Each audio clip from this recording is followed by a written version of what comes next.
ਵਾਹਿਗੁਰੂ ਜੀ ਕਾ ਖਾਲਸਾ ਵਾਹਿਗੁਰੂ ਜੀ ਕੀ ਫਤਿਹ। ਮਹਾਰਾਜ ਚੜ੍ਹਦੀਆਂ ਕਲਾ ਨਾਮ ਦਾ ਤੰਦਰੁਸਤ ਵਾਹਿਗੁਰੂ ਜੀ ਕਾ हाँ निजा साहब शुरू करें। ਸਾਧ ਸੰਗਤ ਜੀ।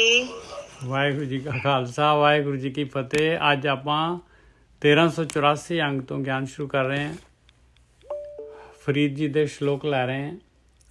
ਉਹਨਾਂ 'ਚ ਜਿਹੜਾ ਹੈਗਾ ਆਪਾਂ ਉਹ ਕੀ ਦੱਸ ਰਹੇ ਆਪਾਂ ਨੂੰ, ਕੀ ਗੁਣ ਦੇ ਰਹੇ ਆ, ਕਿਸ ਤਰੀਕੇ ਦੇ ਨਾਲ ਇਹ ਸੰਸਾਰ ਸਮੁੰਦਰ ਜਿਹੜਾ ਹੈਗਾ ਇਸ ਤੋਂ ਤਰਨਾ ਹੈਗਾ।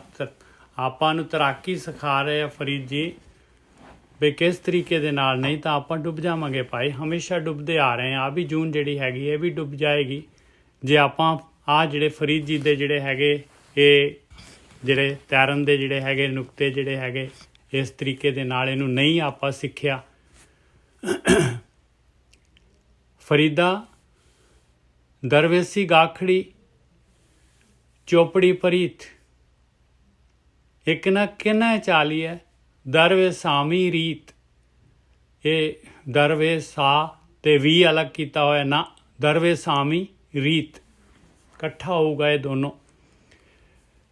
ਫਰੀਦ ਜੀ ਕਹਿੰਦੇ ਮਿੱਤਰਾ ਤੇਰੀ ਦਰਵੇਸ਼ੀ ਜਿਹੜੀ ਹੈਗੀ ਆ, ਇਹ ਭਗਤੀ ਜਿਹੜੀ ਹੈਗੀ ਆ, ਇਹ ਪਰਮਾਤਮਾ ਲਿਵ ਵਾਲਾ ਰਸਤਾ ਜਿਹੜਾ ਹੈਗਾ, ਇਹ ਲਿਵ ਵਾਲਾ ਰਸਤਾ ਜਿਹੜਾ ਹੈਗਾ ਔਖੀ ਘਾਟੀ ਹੈ। ਉੱਪਰ ਨੂੰ ਚੜ੍ਹਨਾ ਪੈਂਦਾ ਇਹਦੇ 'ਚ। ਲਿਵ ਵਾਲੇ ਰਸਤੇ ਤੇ ਉੱਪਰ ਨੂੰ ਚੜ੍ਹਨਾ ਪੈਂਦਾ ਹੈ ਭਾਈ। ਔਖੀ ਹੈਗੀ, ਗਾਖੜੀ ਹੈਗੀ, ਬਹੁਤ ਔਖੀ ਹੈਗੀ। ਇਹ ਪਿਆਰ ਪਾਉਣਾ ਪਊਗਾ ਮਾਲਕ ਪਰਮਾਤਮਾ ਦੇ ਨਾਲ, ਅੰਦਰੋਂ ਦਿਲੋਂ, ਦਿਲ ਦੇ ਅੰਦਰੋਂ, ਹਿਰਦੇ 'ਚੋਂ। ਤੂੰ ਇਸ ਰਸਤੇ ਤੇ ਤੁਰਨਾ ਚਾਹੁੰਦਾ ਹੈ ਮਿੱਤਰਾ ਤੇ ਇਸ ਰਸਤੇ ਤੇ ਆ ਜਾ। ਤੂੰ ਦੂਜੇ ਰਸਤੇ ਤੇ ਤੁਰਨਾ ਚਾਹੁੰਦਾ ਹੈ ਤੇ ਦੂਜੇ ਰਸਤੇ ਤੇ ਆ ਜਾ। ਇਹ ਜਿਹੜਾ ਹੈਗਾ ਦੋ ਕਿਸ਼ਤੀਆਂ ਦੇ ਵਿੱਚ ਨਾ ਪੈਰ ਰੱਖ। ਫਰੀਦਾ ਦਰਵੇਸੀ ਗਾਖੜੀ ਚੋਪੜੀ ਪ੍ਰੀਤ। ਔਰ ਤੇਰੀ ਪ੍ਰੀਤ ਜਿਹੜੀ ਹੈ ਖਾਲੀ ਉੱਤੋਂ ਹੈਗੀ। ਘਿਓ ਦੇ ਨਾਲ ਰੋਟੀ ਨੂੰ ਉੱਪਰੋਂ ਚੋਪੜਤਾ, ਬਸ ਮਾੜਾ ਮਾੜਾ ਘਿਓ ਲਾਤਾ, ਅੰਦਰ ਸੁੱਕੀ ਦੀ ਸੁੱਕੀ ਸਾਰੀ। ਕਹਿੰਦੇ ਤੇਰੀ ਪ੍ਰੀਤ ਤਾਂ ਚੋਪੜੀ ਹੈਗੀ, ਉੱਪਰੋਂ ਪ੍ਰੀਤ ਹੈ, ਤੇਰੇ ਅੰਦਰ ਤਾਂ ਹੈ ਹੀ ਨਹੀਂ। ਅੰਦਰ ਤਾਂ ਤੂੰ ਉਹੀ ਸਵਾਦ, ਦੁਨੀਆ ਦੇ ਪਦਾਰਥ, ਉਹੀ ਕਾਮ ਕ੍ਰੋਧ ਲੋਭ ਮੋਹ ਹੰਕਾਰ, ਉਹੀ ਸਾਰਾ ਰਾਗ ਦਵੇਸ਼, ਉਹੀ ਸਾਰਾ ਕੁਛ ਚਾਹੁੰਦਾ ਹੈ। ਤੇਰੇ ਅੰਦਰ ਤਾਂ ਉਹੀ ਨਾਟਕ ਚੇਟਕ ਸਾਰੇ ਚੱਲ ਰਹੇ ਆ। ਸਾਰਾ ਇੱਧਰੋਂ ਚੱਕ, ਉੱਧਰੋਂ ਧਾਰ ਟੀਵੀ, ਉੱਧਰੋਂ ਆਪਣੇ YouTube ਤੋਂ, ਇੱਧਰੋਂ ਲੈ ਉੱਧਰ ਸੁੱਟ, ਉੱਧਰੋਂ ਲੈ ਇੱਧਰ ਸੁੱਟ। ਤੂੰ ਤਾਂ ਖਾਲੀ ਜਿਹੜਾ ਹੈ ਸੈਂਪਲ ਦੇਖ ਰਿਹਾ ਹੈ। ਖਾਲੀ ਜਿਹੜਾ ਹੈਗਾ ਤੇਰੇ ਅੰਦਰ ਤਾਂ ਇੱਛਾ ਹੀ ਨਹੀਂ ਹੈ, ਸ਼ੌਕ ਹੀ ਨਹੀਂ ਹੈਗਾ ਤੇਰੇ ਅੰਦਰ। ਤੂੰ ਕਰ ਕੀ ਰਿਹਾ ਹੈ? ਇੱਕ ਨੇ ਕਿੰਨੇ ਚਾਲੀਏ ਦਰਵੇ ਸਾਮੀ ਰੀਤ। ਕਹਿੰਦੇ ਕੋਈ ਟਾਵਾਂ, ਕੋਈ ਟਾਵਾਂ ਅਹਨਿਸ ਮਾਇਆ ਕਾਰਨ ਹੈ ਪ੍ਰਾਣੀ ਡੋਲਤ ਨੀਤ। ਕੋਟਨ में नानक को, ਕੋਟਨ में ਨਾਨਕ ਹੋ। ਦੇਖ ਲਓ ਕਰੋੜਾਂ ਦੇ ਵਿੱਚ ਨਾਨਕ ਕੋਈ ਕਹਿੰਦੇ ਆ। ਅਹਨਿਸ ਮਾਇਆ ਕਾਰਨ ਹੈ ਪ੍ਰਾਣੀ ਡੋਲਤ ਨੀਤ, ਕੋਟਨ में ਨਾਨਕ ਹੋ। ਕੀ ਆਉਂਦਾ ਜੀ, ਨਾਰਾਇਣ ਜੇ ਚੀਤ, ਜਿਹਦੇ ਹਿਰਦੇ 'ਚ ਨਾਰਾਇਣ ਹੈ, ਜਿਹਦੀ ਪ੍ਰੀਤ ਜਿਹੜੀ ਹੈਗੀ ਦਿਲੋਂ ਹੈਗੀ, ਅੰਦਰੋਂ ਹੈਗੀ। ਬਾਕੀ ਸਾਰੇ ਚੋਪੜੀ ਪ੍ਰੀਤ ਵਾਲੇ ਆ ਜਿਹੜੇ ਵੀ ਮੇਰੇ ਵਰਗੇ ਇਸ ਰਸਤੇ ਤੇ ਹੈਗੇ ਭਾਈ। ਦੇਖ ਲਓ ਆਪਣੇ ਅੰਦਰ ਝਾਤੀ ਮਾਰ ਕੇ ਵੀ ਆਪਣੀ ਪ੍ਰੀਤ ਜਿਹੇ ਜੀ ਪਰਿਵਾਰ ਦੇ ਨਾਲ ਹੈ, ਜਿਹੇ ਜੀ ਆਕਾਰ ਦੇ ਪਦਾਰਥਾਂ ਦੇ ਨਾਲ ਆ, ਕੀ ਉਹਦੇ ਤੋਂ 1/10 ਹਿੱਸਾ ਵੀ ਹੈਗੀ ਰੱਬ ਦੇ ਨਾਲ ਪ੍ਰੀਤ। ਫਰੀਦਾ ਦਰਵੇਸੀ ਗਾਖੜੀ ਚੋਪੜੀ ਪ੍ਰੀਤ ਇੱਕ ਨਾ ਕਿਨੇ ਚਾਲੀਏ ਦਰਵੇ ਸਾਮੀ ਰੀਤ। ਹਾਂਜੀ ਵੀਰ ਜੀ।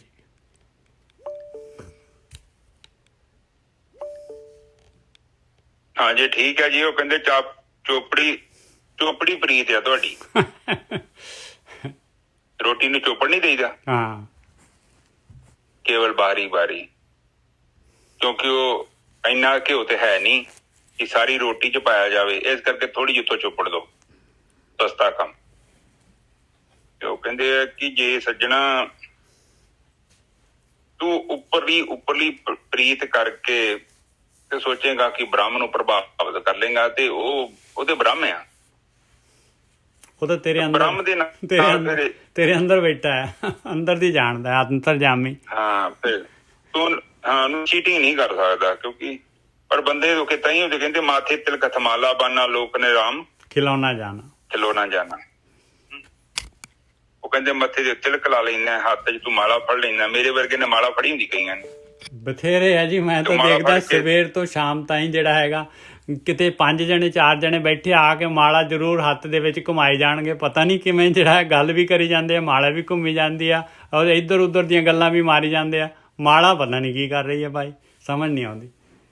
ਉਹ ਬੰਦਾ ਏਦਾਂ ਹੀ ਚੱਕਰਾਂ 'ਚ ਪਿਆ। ਉਹ ਗੱਲ ਕੀ, ਉਹ ਜ਼ਿਆਦਾ ਉਹੀ ਹੈ ਨਾ, ਫਿਰ ਉਹ ਕਾਈਂਡ ਆਫ ਤੁਹਾਡੀ ਮੈਂਟਲੀ ਐਕਸਰਸਾਈਜ਼ ਆ। ਮਾਲਾ ਫੇਰ ਕੀ ਹੋਊਗਾ? ਕੀ ਹੋਊਗਾ ਦੱਸੋ ਮੈਨੂੰ? ਮਾਲਾ ਦਾ ਕੀ ਕੰਮ ਹੈ? ਕੀ ਕਰੋਗੇ ਮਾਲਾ ਤੇ ਇੱਕ ਜਸਟ ਉਹਨਾਂ ਨੇ ਇਸ ਕਰਕੇ ਲਾਂਚ ਕੀਤੀ ਸੀ ਕਿ ਚਲੋ ਆਪਾਂ ਮਾਲਾ ਮਾਰਦੇ ਹਾਂ ਤੇ ਕਮ ਸੇ ਕਮ ਸਾਨੂੰ ਪਤਾ ਲੱਗ ਜੇ ਕਿ ਅਸੀਂ ਕਿੰਨਾ ਕੁ ਨਾਮ ਜਪਿਆ। ਤੇ ਜੇ ਅਸੀਂ ਗੱਪਾਂ ਮਾਰੀ ਜਾਂਦੇ ਹਾਂ, ਹੱਥ 'ਚ ਮਾਲਾ ਵੀ ਫੜੀ ਆ, ਧਿਆਨ ਸਾਡਾ ਇੱਧਰ ਉੱਧਰ ਤੁਰਿਆ ਫਿਰਦਾ, ਤੇ ਫਿਰ ਉਹ ਮਾਲਾ ਵੀ ਕਾਹਦੀ ਹੋਈ?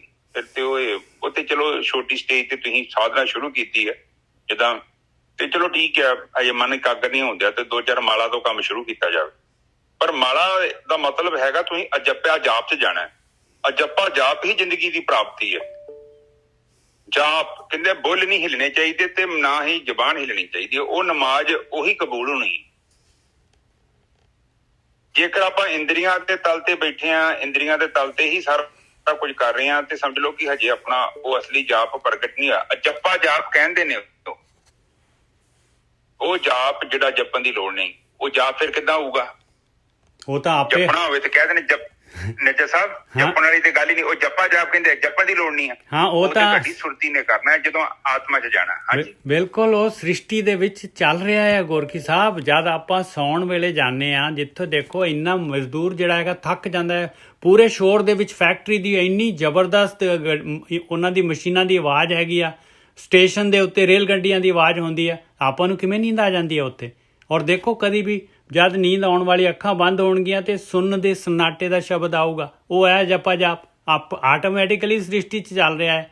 ਆਪਾਂ ਆਪਣੇ ਵਿਚਾਰ ਤਾਂ ਬੰਦ ਕਰੀਏ ਨਾ, ਤਾਂ ਜਾ ਕੇ ਉਸ ਜਾਪ ਜੇ ਅੰਦਰ ਚੱਲ ਪਿਆ ਤੇ ਫਿਰ ਜਿਹੜਾ ਹੈਗਾ ਵਿਚਾਰ ਸੁਖੈਨੀ ਸੰਸਾਰ ਦੇ ਨਾਲ ਆਟੋਮੈਟਿਕਲੀ ਘੱਟ ਹੋ ਜਾਂਦਾ ਹੈ ਔਰ ਸਹਿਜ ਅਵਸਥਾ 'ਚ ਪਹੁੰਚ ਜਾਂਦਾ ਸੁਣਨ ਦੇ ਵਿੱਚ। ਹਾਂਜੀ ਵੀਰ ਜੀ।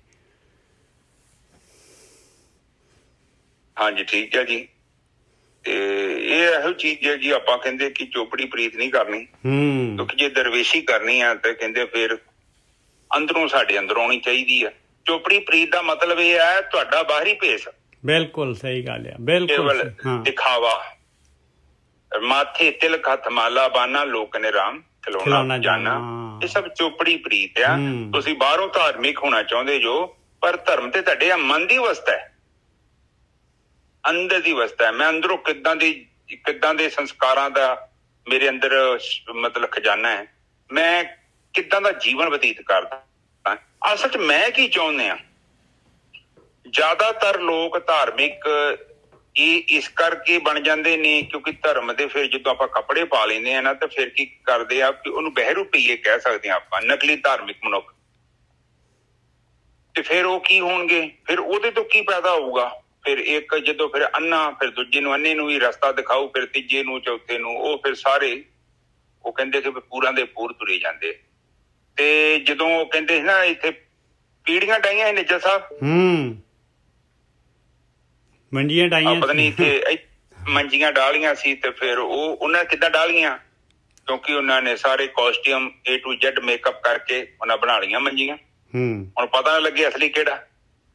ਔਰ ਆਪ ਜੀ ਦੇਖੋ, ਤੁਹਾਡੇ ਕੋਲ ਕੋਈ ਹੈਗਾ ਸੋਰਸ ਜਿੱਥੋਂ ਪਤਾ ਲੱਗ ਜੇ ਕਿ ਬੰਦਾ ਅਸਲੀ ਜਾਂ ਨਕਲੀ? ਨਹੀਂ ਹੈਗਾ, ਕਿਉਂਕਿ ਉਹਨੂੰ ਫੜਨ ਦੇ ਲਈ ਵੀ ਗਿਆਨ ਚਾਹੀਦਾ। ਉਹ ਬੰਦਾ ਅਸਲੀ ਕਿ ਨਕਲੀ, ਉਹ ਬੰਦਾ ਸਮਾਰਟ ਚਾਹੀਦਾ ਵਾ, ਉਹ ਤੋਂ ਸਮਾਰਟ ਚਾਹੀਦਾ ਵਾ। ਤੁਸੀਂ ਕਿਹਦੀ ਗਲਤੀ ਕੱਢੋਗੇ? ਮੰਨ ਲਓ ਤੁਸੀਂ ਮੈਥ ਦਾ ਕੋਈ ਮੈਨੂੰ ਕਹੋ ਕਿ ਚਰਨਜੀਤ ਇਹ ਵੇਖ ਇਹਨੇ ਸਵਾਲ ਸਹੀ ਕੀਤਾ, ਪਹਿਲੀ ਗੱਲ ਤੇ ਮੈਨੂੰ ਸਵਾਲ ਆਉਣਾ ਚਾਹੀਦਾ, ਫੇਰ ਹੀ ਤਾਂ ਗਲਤੀ ਕੱਢੂਗਾ। ਬਿਲਕੁਲ, ਇਹਦਾ ਮਤਲਬ ਕਿ ਜਿਹੜਾ ਗਲਤੀ ਕੱਢੂਗਾ ਉਹ ਜਿਹੜਾ ਪੜ੍ਹਾਈ ਕਰ ਰਿਹਾ ਉਹ ਤੋਂ ਵੀ ਸਮਾਰਟ ਚਾਹੀਦਾ, ਉਹੀ ਤਾਂ ਕੱਢੂਗਾ ਗਲਤੀ ਦੂਜੇ 'ਚ। ਤੇ ਇਹੋ ਚੀਜ਼ ਹੈ ਗਿਆਨ। ਕਹਿੰਦੇ ਗਿਆਨ ਨੂੰ ਪਰਖਣ ਦੇ ਲਈ ਵੀ ਗਿਆਨ ਚਾਹੀਦਾ। ਇਹ ਨਹੀਂ ਕਿ ਤੁਸੀਂ ਓਦਾਂ ਵੀ ਕੋਈ ਗਿਆਨ। ਹੁਣ ਵੇਖੋ ਆ ਵਿਚਾਰੇ ਆਪਣੇ ਗਰੁੱਪ 'ਚ, ਮੈਂ ਕਈ ਵਾਰੀ ਵੇਖਦਾ ਕਿ ਇਹਨਾਂ ਵਿਚਾਰਿਆਂ ਨੂੰ ਇਹ ਨਹੀਂ ਪਤਾ ਕਿ ਮੈਸੇਜ ਨਹੀਂ ਪਾਈਦਾ ਗਰੁੱਪ 'ਚ, ਕਿਉਂਕਿ ਨਹੀਂ ਪਤਾ ਤੁਹਾਨੂੰ ਉਹ ਕੀ ਦੇ ਰਿਹਾ ਅਗਲਾ। ਤੇ ਪਰ ਉਹ ਬੰਦਾ ਸੋਚਦਾ ਹੈ ਕਿ ਇਹ ਗੱਲਾਂ ਏਦਾਂ ਗਰੁੱਪ 'ਚ ਪਾਉਣ ਦੇ ਨਾਲ ਸਾਰੇ ਗਿਆਨੀ ਹੋ ਜਾਓਗੇ ਤੁਸੀਂ। ਏਦਾਂ ਹੁੰਦਾ ਕੋਈ ਗਿਆਨੀ? ਉੱਥੇ ਲਿਖਿਆ, ਮੈਂ ਤੈਨੂੰ ਵੋਟ ਪਾਉਣ ਗਿਆ, ਉੱਥੇ ਲਿਖਿਆ ਗਿਆਨ ਇਨਸਾਨ ਦਾ ਤੀਜਾ ਨੇਤਰ ਹੈ। ਕੀ ਆਪ ਪੜ੍ਹਨ ਦੇ ਨਾਲ ਗਿਆਨੀ ਹੋ ਜਾਓਗੇ? ਦੱਸੋ ਮੈਨੂੰ ਇਹ ਗੱਲ। ਉੱਥੇ ਲਿਖਿਆ ਕਿ ਆਤਮਾ ਨੂੰ ਜਾਣ ਕੇ ਤੁਸੀਂ ਆਤਮ ਗਿਆਨੀ ਹੋ ਜਾਓਗੇ। ਆਪ ਨੂੰ ਮੈਂ ਇਹ ਲਾਈਨ ਲਿਖ ਦਿੰਦਾ, ਜੋ ਆਤਮਾ ਨੂੰ ਜਾਣ ਲਓ। ਕਿ ਆਪ ਏਦਾਂ ਪੜ੍ਹਨ ਦੇ ਨਾਲ ਗਿਆਨੀ ਹੋ ਜਾਓਗੇ? ਦੱਸੋ ਮੈਨੂੰ। ਬਾਣੀ ਕਹਿੰਦੀ ਆ ਪੜ੍ਹੇ ਲਿਖੇ ਕਿਆ ਹੋਏ, ਜੋ ਸਹਿਜ ਨਾ ਮਿਲੇ ਪੜ੍ਹੇ ਲਿਖਣਾ ਕੀ ਹੋ। ਹਾਂ, ਜੇ ਤੈਨੂੰ ਸਹਿਜ ਅਵਸਥਾ ਹੀ ਨਹੀਂ ਪ੍ਰਾਪਤ ਹੋਈ, ਤੇਰਾ ਮਨ ਹੀ ਸ਼ਾਂਤ ਨਹੀਂ ਹੋਇਆ, ਤੇ ਪੜ੍ਹਿਆ ਤੇਰਾ ਫਿਰ ਪੜ੍ਹਿਆ ਕੀ ਕਰੇਗਾ? ਫਿਰ ਕਹਿੰਦੇ ਪੜ ਗੱਡੇ ਲੱਦੀਏ, ਪੜ ਗੱਡੇ ਲੱਦੀ ਜੋ ਫਿਰ ਵਾਧੂ। ਕਬੀਰ ਜੀ ਕਹਿੰਦੇ ਆ ਗੋਰਖੀ ਸਾਹਿਬ, ਮਾਲਾ ਫੇਰਤ ਜੁਗ ਪਿਆ, ਫਿਰਾ ਨਾ ਮਨ ਕਾ ਫੇਰ, ਕਰ ਕਾ ਮਨ ਕਾ ਡਾਰ ਦੇ, ਮਨ ਕਾ ਫੇਰ। ਆਹੋ, ਉਹ ਕਹਿੰਦੇ ਮਾਲਾ ਫੇਰਦੇ ਜ਼ਿੰਦਗੀ ਲੰਘ ਗਈ, ਮਨ ਦਾ ਮਨ ਕਾ ਨਹੀਂ ਫਿਰਿਆ। ਮਨ ਕਿੱਥੇ ਤੁਹਾਡਾ ਫਿਰਦਾ? ਮਨ ਹਿਲਦਾ। ਮਨ ਤੇ ਇੱਕ ਉੱਥੇ ਇੰਚ ਨਹੀਂ ਛੱਡਣ ਨੂੰ ਤਿਆਰ। ਅੱਜ ਮੈਂ ਪਿੰਡ ਗਿਆ ਤੇ ਮੈਂ ਉੱਥੇ ਵੇਖਿਆ ਤੇ ਮੈਂ ਮਾਮਾ ਜੀ ਇਹ ਜਿਹੜੀ ਜਗ੍ਹਾ ਵਾ ਤੁਹਾਡੇ ਕੋਲ, ਇੱਥੇ 100 ਗਜ ਆ, ਉੱਥੇ 300 ਗਜ ਤੁਹਾਡਾ ਅਗਲਾ ਪਲਾਟ ਆ, ਇਹ ਚ 100 ਗਜ ਆ, ਉੱਥੇ 100 ਗਜ ਆ ਪਿੰਡ ਵਾਲੀ ਜਗ੍ਹਾ, ਤੇ ਤੁਸੀਂ ਉਹਨਾਂ ਆਪਣੇ ਸ਼ਰੀਕਾਂ ਨੂੰ ਉਹ ਦੇ ਦਿਓ 100 ਗਜ ਤੇ ਇਹ ਤੁਸੀਂ ਰੱਖ ਲਓ। ਉਹ ਕਹਿੰਦੇ ਕਿ ਜਦੋਂ ਅਸੀਂ ਤੇ ਕਮਰੇ ਪਾਉਣੇ ਸੀ ਤੇ ਸਾਨੂੰ ਅਗਲੇ ਨੇ ਇੱਥੇ 3 ਫੁੱਟ ਜਗ੍ਹਾ ਨਹੀਂ ਦਿੱਤੀ ਆ ਕਮਰੇ ਪਾਉਣ ਨੂੰ। ਹਜੇ ਤੱਕ ਅੱਜ 20 ਸਾਲ 50 ਸਾਲ ਹੋ ਗਏ ਉੱਥੇ ਤਰ੍ਹਾਂ ਜਗ੍ਹਾ ਪਈ ਆ, 3 ਫੁੱਟ ਜਗ੍ਹਾ ਨਹੀਂ ਛੱਡੀ। ਮੈਂ ਕਿਹਾ ਵਾਹ ਵੀ ਵਾਹ। ਮੈਂ ਸਾਡੀ ਗਲੀ ਦਾ ਫਿਰ ਇਹੋ ਹੀ ਕੰਮ ਆ, ਇਸੇ ਗਲੀ ਥਾਣੀ ਹੁਣ ਕਾਰ ਨਹੀਂ ਲੰਘ ਸਕਦੀ। ਮੈਂ ਏਡੇ ਏਡੇ ਵੱਡੇ ਮਹਿਲ ਪਾਏ ਆ, ਤੇ ਜਦੋਂ 4-4 ਫੁੱਟ ਜਗ੍ਹਾ ਛੱਡੀ ਹੁੰਦੀ ਤੇ ਬੜਾ ਜ਼ਬਰਦਸਤ ਰੋਡ ਬਣਨਾ ਸੀ, ਕਈਆਂ ਲੋਕਾਂ ਨੂੰ ਸੁੱਖ ਹੋਣਾ ਸੀ। ਉਹ ਕਹਿੰਦੇ ਨਹੀਂ, ਸਾਨੂੰ ਰਸਤਾ ਨਹੀਂ ਚਾਹੀਦਾ, ਇੱਥੇ ਟੈਲਾਂ ਵੀ ਨਹੀਂ ਲੱਗਣੀਆਂ ਚਾਹੀਦੀਆਂ। ਦੇਖੋ ਇੰਨੇ ਲੋਕ ਅਨਪੜ੍ਹ, ਮਤਲਬ ਕਿ ਅਗਲੇ ਨੂੰ ਦੁਖੀ ਕਰਨਾ। ਜ਼ਿੰਦਗੀ ਦਾ ਮਕਸਦ ਕੀ ਹੈ? ਕਿ ਅਗਲੇ ਨੂੰ ਡਿਸਟਰਬ ਕਰਨਾ। ਤੇ ਕੀ ਹੈ ਉਹ ਬੜਾ ਵਧੀਆ ਕੰਮ ਕਰ ਰਹੇ ਨੇ? ਉਹ ਨਹੀਂ ਉਹ ਕੰਮ ਕਰ ਰਹੇ। ਔਰ ਉਹ ਕਿੱਡਾ ਵੱਡਾ ਬੋਝ ਚੁੱਕੀ ਫਿਰਦੇ ਆ ਆਪਣੀ ਆਤਮਾ ਤੇ। ਇਹ ਇਨਸਾਨ ਦੀ ਸੋਚ ਹੈ। ਇਨਸਾਨ ਜਦ ਤੱਕ ਆਪਣੇ ਅੰਦਰ ਚੰਗੇ ਗੁਣ ਨਹੀਂ ਲੈ ਕੇ ਆਉਂਦਾ, ਕੱਲ ਵੀ ਬਾਣੀ ਚ ਆਇਆ ਸੀ ਕਿ ਪ੍ਰਮਾਤਮਾ ਨੂੰ ਉਹੀ ਭਾਉਂਦਾ ਹੈ, ਉਹੀ ਬੰਦਾ ਸਹੀ ਹੈ ਜਿਹੜਾ ਪ੍ਰਮਾਤਮਾ ਨੂੰ ਭਾਉਂਦਾ ਹੈ। ਤੇ ਪ੍ਰਮਾਤਮਾ ਨੂੰ ਕੌਣ ਭਾਉਂਦਾ ਹੈ? ਜਿਹਨੂੰ ਪਰਮਾਤਮਾ ਭਾਉਂਦਾ ਹੈ। ਜਿਹਨੂੰ ਪ੍ਰਮਾਤਮਾ ਭਾਉਂਦਾ ਹੈ। ਤੇ ਪ੍ਰਮਾਤਮਾ ਕਿਹੜਾ ਭਾਉਂਦਾ ਹੈ? ਮਤਲਬ ਕਿ ਉਹੀ ਪਾਊਗਾ ਜਿਹੜਾ ਜੇ ਕੋਈ ਚੰਗੇ ਗੁਣਾਂ ਦਾ ਗ੍ਰਹਿਣੀ ਹੋਊਗਾ। ਬਿਲਕੁਲ, ਜਿਹਦੇ ਕੋਲ ਚੰਗੇ ਗੁਣ ਹੋਊਗੇ ਉਹਨੂੰ ਪਰਮਾਤਮਾ ਪਾਊਗਾ। ਹਾਂ, ਤੇ ਗੱਲਾਂ ਤੇ ਬੜੀਆਂ ਹੁੰਦੀਆਂ ਨੇ, ਗੱਲਾਂ ਤੇ ਫਿਰ ਗੱਲਾਂ ਹੀ ਹੁੰਦੀਆਂ ਨੇ। ਤੇ ਗੱਲਾਂ ਤੁਹਾਨੂੰ ਪਤਾ ਹੀ, ਗੱਲਾਂ ਤੇ ਗੱਲਾਂ ਹੀ ਆ। ਪਰ ਜੇਕਰ ਗੱਲਾਂ ਤੇ ਅਮਲ ਨਹੀਂ ਕੀਤਾ ਤੇ ਫਿਰ ਕੀ ਫਾਇਦਾ? ਜ਼ਿੰਦਗੀ 'ਚ ਅਮਲ ਕਰਨਾ ਬੜਾ ਜ਼ਰੂਰੀ ਆ। ਫਿਰ ਤਾਂ ਚੋਪੜੀ ਜਿਹੜੇ ਲੋਕ ਨਿੱਜਾ ਸਾਹਿਬ, ਫਿਰ ਤੇ ਉਹ ਬਾਹਰੋਂ ਹੀ ਚੋਪੜੀਆਂ ਵਾਲੀਆਂ ਗੱਲਾਂ ਹੋਈਆਂ ਨਾ, ਕਿ ਅੰਦਰੋਂ ਤੇ ਬੰਦਾ ਖਤਰਨਾਕ ਆ। ਹਾਂ, ਅੰਦਰ ਤਾਂ ਉਹੀ ਕੁਛ ਹੈ। ਅੰਦਰ ਤਾਂ ਹੁਣ ਨਿੱਜਾ ਸਾਹਿਬ ਉਹ ਕਹਿੰਦੇ, ਉਹ ਕੀ ਕਹਿੰਦੇ ਆ ਕਿ ਤੂੰ ਵੀ ਬਾਹਰੋਂ ਬੜਾ ਚੰਗਾ ਬਣਿਆ ਤੇ ਅੰਦਰ ਤੇਰੇ ਅੰਦਰ ਦੂਜੇ ਦੀ ਈਰਖਾ ਪੈਦਾ ਚੱਲ ਰਹੀ ਆ, ਅਗਲੇ ਦੀ ਨਿੰਦਿਆ ਕਰਦਾ। ਅੰਦਰ ਤਾਂ ਪੂਰੀ ਈਰਖਾ ਦਾ ਮਤਲਬ ਕਿ ਅੰਦਰ ਤਾਂ ਪੂਰੀ ਤਿੱਖੀ ਹੈਗੀ, ਤਿੱਖੀ ਦਾਤੀ ਤਿੱਖੀ ਹੈ ਅੰਦਰ। ਹਾਂ, ਤੇ ਉਹ ਕਹਿੰਦੇ ਆ ਕਿ ਹੁਣ ਮੇਰੇ ਵਰਗਾ ਇੱਥੇ ਕਿਸੇ ਦੀ ਚੁਗਲੀ ਕਰਦਾ। ਚੁਗਲੀ ਕਰਨ ਦਾ ਮਤਲਬ ਇਹ ਹੈ ਕਿ ਕਬੀਰ ਸਾਹਿਬ ਨੇ ਵੀ ਕਿਹਾ ਕਿ ਚੁਗਲੀ ਜਿਹੜਾ ਮੈਨੂੰ ਚੁਗਲੀ ਕਰੋ, ਨਿੰਦਿਆ ਕਰੋ ਮੇਰੀ, ਕਿਉਂਕਿ ਤੁਸੀਂ ਮੇਰੀ ਮਲੀਨਤਾ ਧੋਂਦੇ ਜੋ। ਬਿਲਕੁਲ। ਹੁਣ ਦੇਖੋ ਨਿੱਜਾ ਸਾਹਿਬ, ਮੰਨ ਲਓ ਮੈਂ ਤੁਹਾਡੇ ਤੇ ਚਿੱਕੜ ਸੁੱਟਾਂ ਤੇ ਸਭ ਤੋਂ ਪਹਿਲਾਂ ਚਿੱਕੜ ਮੈਨੂੰ ਹੱਥ 'ਚ ਫੜਨਾ ਪਊਗਾ ਨਾ। ਬਿਲਕੁਲ। ਫੇਰ ਹੀ ਮੈਂ ਤੁਹਾਡੇ ਤੇ ਸੁੱਟੂਗਾ। ਬਿਲਕੁਲ। ਮੰਨ ਲਓ 2 ਕਿਲੋ ਚਿੱਕੜ ਤੁਹਾਡੇ ਘਰੇ ਮੈਂ ਸੁੱਟਿਆ, ਇਹਦਾ ਮਤਲਬ ਕਿ 1.5 ਪਾ ਮੇਰੇ ਹੱਥਾਂ ਨੂੰ ਲੱਗਿਆ। ਹੱਥਾਂ ਨੂੰ ਵੀ ਲੱਗੂਗਾ, ਕੱਪੜਿਆਂ ਤੇ ਵੀ ਲੱਗੂਗਾ। ਤੇ ਜੇ ਆਪਾਂ ਇਸ ਮੂੰਹ ਦੇ ਨਾਲ ਕੋਈ ਫਾਲਤੂ ਬਕਵਾਸ ਕਰੀਏ, ਕੀ ਆਪ ਸੋਚਦੇ ਆ ਕਿ ਤੁਸੀਂ ਬੜੇ ਚੰਗੇ ਰਹੋਗੇ? ਮੇਰੀ ਗੱਲ ਯਾਦ ਰੱਖਣਾ, ਇੱਕ ਸਿੰਪਲ ਜੀ ਗੱਲ ਆ। ਟੈਂਕੀ 'ਚ ਗੰਦਾ ਪਾਣੀ ਸੀ, ਜੇਕਰ ਪਾਈਪ ਦੇ ਵਿੱਚੋਂ ਦੀ ਕੱਢਿਆ ਤਾਂ ਪਾਈਪ ਵੀ ਗੰਦੀ ਹੋ ਜਾਣੀ ਜੇ। ਬਿਲਕੁਲ ਸਹੀ ਗੱਲ ਆ, ਬਿਲਕੁਲ ਸਹੀ ਗੱਲ। ਹਾਂ, ਤੇ ਤੁਸੀਂ ਕੀ ਸੋਚਦੇ ਕਿ ਤੁਹਾਡੀ ਜ਼ੁਬਾਨ ਦੇ ਵਿੱਚ ਉਹ ਗੰਦ ਨਿਕਲ ਜੂਗਾ ਤੇ ਤੁਸੀਂ ਬੜੇ ਸੁੱਚੇ ਰਹੋਗੇ? ਇਹ ਤੁਹਾਡੇ ਮਨ ਦਾ ਵਹਿਮ ਹੈ। ਬਾਣੀ ਇਹੋ ਕਹਿੰਦੀ ਆ। ਉਹ ਚਿੱਕੜ ਆ ਕਿੱਥੋਂ ਰਿਹਾ ਗੋਰਕੀ ਸਾਹਿਬ? ਉਹ ਤਾਂ ਆਪਣੇ ਅੰਦਰ ਹੀ ਹੈਗਾ, ਅੰਦਰੋਂ ਤਾਂ ਸੁੱਟ ਰਹੇ ਆਪਾਂ। ਆਪਾਂ ਤੇ ਵੱਡੀ ਮੇਰੇ ਵਰਗੇ 10 ਬੋਰ ਲਾਇਆ ਵੱਡਾ ਪੈਪ ਤੇ ਦੇ ਸ਼ਾਮ ਤੱਕ ਸੋਚ ਨੱਪ ਕੇ ਜੋ ਸੁੱਟੀ ਜਾਂਦੇ ਆ। ਫਿਰ ਬਾਣੀ ਕਹਿੰਦੀ ਫਿੱਕਾ ਬੋਲ ਨਾ ਬੋਲੀਏ, ਤਨ ਮਨ ਫਿੱਕਾ ਹੋਏ। ਬਿਲਕੁਲ। ਗੱਲ ਫੋਲਣ ਦੇ ਨਾਲ ਗੱਲ ਨਹੀਂ ਖਤਮ ਹੋ ਗਈ। ਕਹਿੰਦੇ ਤੇਰਾ ਤਨ ਵੀ ਫਿੱਕਾ ਹੋ ਜਾਣਾ ਤੇ ਤੇਰਾ ਮਨ ਵੀ ਫਿੱਕਾ ਹੋ ਜਾਣਾ। ਬਿਲਕੁਲ। ਹੁਣ ਵੀ ਇਹ ਗੱਲ ਸੁਣ ਕੇ ਕੋਈ ਹਟਦਾ? ਨਾ। ਕੌਣ ਹੈ ਮਾਈ ਦਾ ਲਾਲ? ਸੋ ਗੱਲਾਂ ਤੇ ਬੜੀਆਂ ਲਿਖੀਆਂ ਹੁੰਦੀਆਂ ਨੇ। ਤੇ ਉਹ ਕਹਿੰਦੇ ਆ ਕਿ ਹੁਣ ਉਹ ਬਾਣੀ ਕਹਿੰਦੀ ਕਿ ਸਾਫ਼ ਸੁਥਰਾ ਜੀਵਨ ਬਤੀਤ ਕਰੋ। ਇਹ ਨਾ ਹੋਵੇ ਕਿ ਇਹ ਸਫਾਈ ਜਿਹੜੀ ਆ ਤੁਹਾਡਾ ਮਾਨਸਿਕ ਬਿਮਾਰੀ ਬਣ ਜਾਏ। ਕਈ ਲੋਕ ਵੇਖਿਆ ਨਾ ਸਫਾਈ ਕਰਦੇ ਨੇ ਲੋੜ ਤੋਂ ਜ਼ਿਆਦਾ, ਉਹਨਾਂ ਵਿਚਾਰਿਆਂ ਨੂੰ ਸਫਾਈ ਦਾ ਧਿਆਨ ਹੁੰਦਾ ਹੈ, ਉਹ ਇੱਕ ਕਾਈਂਡ ਆਫ ਮਾਨਸਿਕ ਬਿਮਾਰੀ ਹੁੰਦੀ ਹੈ। ਹਾਂ ਠੀਕ ਹੈ, ਸਫਾਈ ਕਰਨੀ ਜ਼ਰੂਰੀ ਹੈ, ਸਫਾਈ 'ਚ ਰਹਿਣਾ ਹੈ। ਬਾਣੀ ਕਹਿੰਦੀ ਸਾਫ਼ ਸੁਥਰਾ ਕੱਪੜਾ ਪਾ, ਸਿੰਪਲ ਜਿਹਾ ਕੱਪੜਾ ਪਾ, ਸਾਫ਼ ਸੁਥਰਾ ਪਾ, ਲੋਕਾਂ ਨੂੰ ਦਿਖਾਵੇ ਲਈ ਨਹੀਂ ਪਾਉਣਾ, ਕਿਉਂਕਿ ਧਰਮ ਜਿਹੜਾ ਹੈ ਨਾ ਤੂੰ ਲੋਕਾਂ ਨੂੰ ਦਿਖਾਵੇ ਲਈ ਬਣਾ ਲਿਆ ਹੈ, ਪਰ ਇਹ ਗੱਲ ਸਹੀ ਨਹੀਂ ਹੈ। ਬਿਲਕੁਲ, ਕਿਉਂਕਿ ਉਹ ਫਿਰ ਕਹਿੰਦੇ ਫਿਰ ਤੂੰ ਜਦੋਂ ਕੱਪੜੇ ਪਾ ਲੈਣਾ ਤੇ ਅੰਦਰ ਭੇੜੀਆ ਨਿੱਜਾ ਸਾਹਿਬ। ਬਿਲਕੁਲ। ਹੁਣ ਹਿਰਨ ਦੇ ਕੱਪੜੇ ਮੇਰੇ ਗਾ ਪਾ ਕੇ ਉੱਥੇ ਹਿਰਨ ਦੇ ਕੱਪੜੇ ਪਾ ਕੇ ਮੇਰੇ ਵਰਗਾ ਭੇੜੀ ਇੱਥੇ ਗੁਰਦੁਆਰੇ ਜਾ ਕੇ ਬਹਿ ਜੇ ਤੇ ਕੀ ਸੋਚੋਗੇ? ਮੈਂ ਰੱਬ ਨੂੰ ਬੇਵਕੂਫ ਬਣਾ ਸਕਦਾ? ਹਾਂ, ਇਹ ਗੱਲ ਪੱਕੀ ਆ ਕਿ ਮੈਂ ਲੋਕਾਂ ਨੂੰ ਜ਼ਰੂਰ ਬੇਵਕੂਫ ਬਣਾਵਾਂਗਾ, ਪਰ ਮੈਂ ਧੋਖਾ ਕਿਹਨੂੰ ਦੇ ਰਿਹਾ? ਆਪਣੇ ਆਪ ਨੂੰ। ਤੋ ਕਈ ਗੱਲਾਂ ਨੇ ਇੱਥੇ ਇਸ ਲਈ ਬਾਣੀ ਬਾਰ-ਬਾਰ ਮਨਾ ਕਰਦੀ ਕਿ ਜਿਹੜਾ ਤੂੰ ਚੋਪੜੀਆਂ ਗੱਲਾਂ ਕਰਦੇ ਆ, ਜੋ ਬੜਾ ਮੋਮਨ ਠੱਗੀ ਬਣਦਾ ਪਿਆ ਵਾ, ਇਹਦੇ ਨਾਲ ਗੱਲ ਨਹੀਂ ਬਣਨੀ। ਕਿਉਂਕਿ ਚੋਪੜੀ ਦਾ ਮਤਲਬ ਕੇਵਲ ਬਾਹਰੀ ਪਰਤ ਨੂੰ ਤੂੰ ਚੋਪੜਿਆ, ਦੂਜੀ ਰੋਟੀ ਤੇ ਸੁੱਕੀ ਪਈ ਆ। ਬਿਲਕੁਲ ਬਿਲਕੁਲ ਬਿਲਕੁਲ। ਚੋਪੜੀ ਦਾ ਮਤਲਬ ਕਿ ਤੁਸੀਂ ਬਾਹਰ ਹੀ ਆਪਣਾ ਪਹਿਰਾਵਾ ਚੇਂਜ ਕਰ ਲਿਆ। ਮੇਰੇ ਵਰਗੇ ਨੇ ਮਾਲਾ ਫੜ ਲਈ, ਮੱਥੇ ਤੇ ਤਿਲਕ ਲਾ ਲਿਆ, ਪੈਰਾਂ 'ਚ ਖੜਾਵਾਂ ਪਾ ਲਈਆਂ, ਚਿੱਟੇ ਰੰਗ ਦਾ ਸੂਟ ਪਾ ਲਿਆ ਜਾਂ ਭੰਗਵਾ ਪਾ ਲਿਆ। ਤੁਸੀਂ ਮਿੰਟ 'ਚ ਕਹਿ ਦੇਣਾ ਬੜਾ ਤੜਾ ਗਿਆਨੀ ਬੰਦਾ ਹੈ, ਉਹ ਤੋਂ ਮੈਂ ਥੋੜੇ ਬਹੁਤੀਆਂ ਜਟਾਂ ਲਾ ਲਈਆਂ, ਤੁਸੀਂ ਮੈਨੂੰ ਕਹਿਣਾ ਸਾਧੂ ਬੰਦਾ ਹੈ। ਜੇ ਮੱਧਾ ਕੋਲੋਂ ਲੱਕ ਤੇ ਸਵਾਹ ਮਲ ਲਈ, ਤੁਸੀਂ ਕਹਿਣਾ ਹੋਰ ਬੜਾ ਫਕੀਰ ਹੈ। ਦੋ ਚਾਰ ਜਿਹੜੇ ਹੈਗੇ ਚੇਲੇ ਰੱਖ ਲਓ, ਦੋ ਚਾਰ ਚੇਲੇ ਰੱਖ ਲਓ ਵੀ ਬਾਬਾ ਜੀ ਬੜੇ ਬੜੇ ਪਹੁੰਚੇ ਹੋਏ ਆ, ਬਸ ਫਿਰ ਚੜਾਵਾ ਹੀ ਚੜਾਵਾ ਆ, ਸ਼ੁਰੂ ਹੋ ਜਾਏਗਾ ਕੰਮ। ਆਹੋ, ਮੇਰੇ ਵਰਗੇ ਨੂੰ ਤਾਂ ਮੈਂ ਤਾਂ ਆਪ ਸੋਚਦਾ, ਇੱਥੇ ਮੈਂ ਸੋਚਦਾ ਕਿ ਮੈਂ ਘਰ ਨੂੰ ਢਾਵਾਂ, ਇੱਥੇ 2 ਕਮਰੇ 'ਚ ਗੁਰਦੁਆਰਾ ਬਣਾਵਾਂ, ਸ਼ਾਮੀ ਵੇਖਿਓ ਉੱਥੋਂ ਮੈਂ ਹੱਥ ਵੇਖਣਾ ਸ਼ੁਰੂ ਕਰਦਾ। ਮੈਂ 20-25 ਨੂੰ ਆਪਣਾ ਉਹਨਾਂ ਦਾ ਭਵਿੱਖ ਦੱਸ ਦੇਣਾ ਵੀ ਤੇਰਾ ਕੰਮ ਹੋ ਜੂ, ਤੇਰਾ ਕੰਮ ਹੋ ਜੂ। ਚਲੋ 20 ਨੂੰ ਦੱਸਿਆ, ਨਿਰਜਾ ਸਾਹਿਬ 2-3 ਦਾ ਤਾਂ ਹੋ ਹੀ ਜਾਣਾ ਵਾ ਨਾ, 10 ਦਾ ਹੋ ਜਾਣਾ, 10 ਦਾ ਹੋ ਜਾਣਾ ਗੁਰਕੀ ਸਾਹਿਬ, 10 ਦਾ ਹੋ ਜਾਣਾ ਹੈ। ਯਸ ਜਾਂ ਨੋ ਦੇ ਵਿੱਚ ਤਾਂ 10 ਦਾ ਹੋ ਜਾਣਾ। ਆਹੋ, ਉਹ ਯੈਸ ਤੇ ਨੋ ਆ। ਉਹ ਕਹਿੰਦਾ ਬਾਬਾ ਜੀ ਮੇਰਾ ਵਿਆਹ ਨਹੀਂ ਹੁੰਦਾ, ਮੈਂ ਕਹੂੰਗਾ ਸਾਲ 'ਚ ਹੋ ਜਾਊਗਾ। ਚਲੋ ਮੰਨਿਆ ਹੋ ਵੀ ਗਿਆ 3-4 ਦਾ, ਤੇ ਮੇਰਾ ਤੁੱਕਾ ਚੱਲ ਗਿਆ। ਉਹਨਾਂ ਨੇ ਕਹਿਣਾ ਬਾਬਾ ਬਹੁਤ ਕਰਨੀ ਵਾਲਾ ਚਰਨਜੀਤ ਸਿੰਘ ਗੋਰਖੀ ਬੜਾ ਵੱਡਾ ਸੰਤ ਆ, ਇਹਨਾਂ ਨੇ ਮੈਨੂੰ ਆਸ਼ੀਰਵਾਦ ਦਿੱਤਾ ਸੀ ਤੇਰਾ ਵਿਆਹ ਹੋ ਜੂ, ਤੇ ਲਓ ਜੀ ਸਾਡਾ ਵਿਆਹ ਹੋ ਗਿਆ। ਫਿਰ ਉਹ ਜਦ ਤੱਕ ਮਰਦਾ ਨਹੀਂ ਤਦ ਤੱਕ ਉਹਨਾਂ ਨੇ ਲੋਕਾਂ ਨੂੰ ਦੱਸੀ ਜਾਣਾ। ਬਿਲਕੁਲ ਬਿਲਕੁਲ।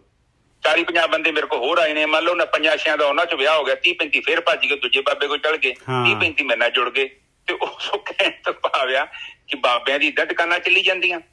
ਬਿਲਕੁਲ ਸਹੀ ਹੈ ਜੀ, ਬਿਲਕੁਲ ਸਹੀ ਹੈ ਗੁਰਕੀ ਸਾਹਿਬ। ਹਾਂ, ਤੇ ਪਰ ਬਾਣੀ 'ਚ ਤੇ ਇੱਕ ਲਾਈਨ ਨਹੀਂ ਲਿਖੀ ਉਹਨਾਂ ਨੇ ਕਿ ਏਦਾਂ ਵਿਆਹ ਹੋ ਗਿਆ ਹੈ ਦਾ। ਨਿਜਾ ਸਾਹਿਬ ਹੈਗਾ ਕੁਝ ਗੱਲਬਾਤ? ਨਾ ਨਾ, ਆਪ ਤੇ ਪੜੀ ਸਾਰੀ ਬਾਣੀ ਨਾ, ਬਾਣੀ ਤਾਂ ਕਹਿੰਦੀ ਆਪ ਵਿਆਹ ਤੂੰ ਕਰਾਉਣਾ ਹੈ ਪਰਮਾਤਮਾ ਦੇ ਨਾਲ। ਠੀਕ ਹੈ ਜੀ। ਹਾਂਜੀ, ਅੱਗੇ ਕਹਿੰਦੇ ਨੇ ਕਿ ਚੋਪੜੀ ਗੱਲ ਨਾਲ ਚੋਪੜੀ ਪ੍ਰੀਤ ਦੇ ਨਾਲ ਗੱਲ ਨਹੀਂ ਬਣੇਗੀ, ਤੁਹਾਨੂੰ ਇੱਕ ਮਤਲਬ ਪ੍ਰੋਪਰ ਉਸ ਚੀਜ਼ ਨੂੰ ਦੇਖਣਾ ਪਊਗਾ, ਉਸ ਜੀਵਨ ਨੂੰ ਜਿਉਣਾ ਪਊਗਾ। ਅੰਦਰੋਂ ਫਕੀਰੀ ਧਾਰਨ ਕਰਨੀ ਪੈਣੀ ਆ, ਅੰਦਰੋਂ ਦਰਵੇਸ਼ੀ ਰੱਖਣੀ ਪੈਣੀ ਆ, ਅੰਦਰੋਂ ਜਿਹੜਾ ਹੈਗਾ ਪਰਮਾਤਮਾ ਦੇ ਨਾਲ ਖਿੱਚ ਪ੍ਰੇਮ ਕਰਨਾ ਪੈਣਾ ਹੈ। ਜਿਨ ਪ੍ਰੇਮ ਕੀਓ ਤਿਨ ਹੀ ਪ੍ਰਭ ਪਾਇਓ।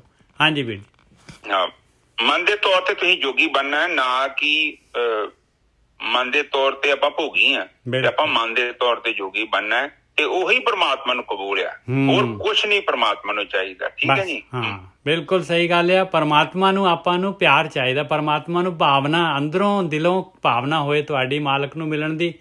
ਸੰਸਾਰ ਦੇ ਨਾਲ ਜਿਹੜੀ ਹੈਗੀ ਆਪਣੀ ਪ੍ਰੀਤ ਜਿਹੜੀ ਆ ਚੋਪੜੀ ਚਾਹੀਦੀ ਆ। ਉੱਥੇ ਜਿਹੜਾ ਹੈਗਾ ਆਪਾਂ ਵਿਵੇਕ ਬੁੱਧੀ ਦੇ ਨਾਲ ਹਰੇਕ ਦੇ ਨਾਲ ਜਿਹੜਾ ਹੈਗਾ ਇਨਸਾਫ ਕਰੀਏ, ਔਰ ਹਰੇਕ ਨੂੰ ਜਿਹੜਾ ਹੈਗਾ ਆਪਣਾ ਸਮਝ ਕੇ ਔਰ ਹਰੇਕ ਦੀ ਮਦਦ ਕਰਨ ਦੀ ਕੋਸ਼ਿਸ਼ ਕਰੀਏ। ਬਸ ਇੰਨੀ ਕੀ ਗੱਲ ਹੈਗੀ ਆ।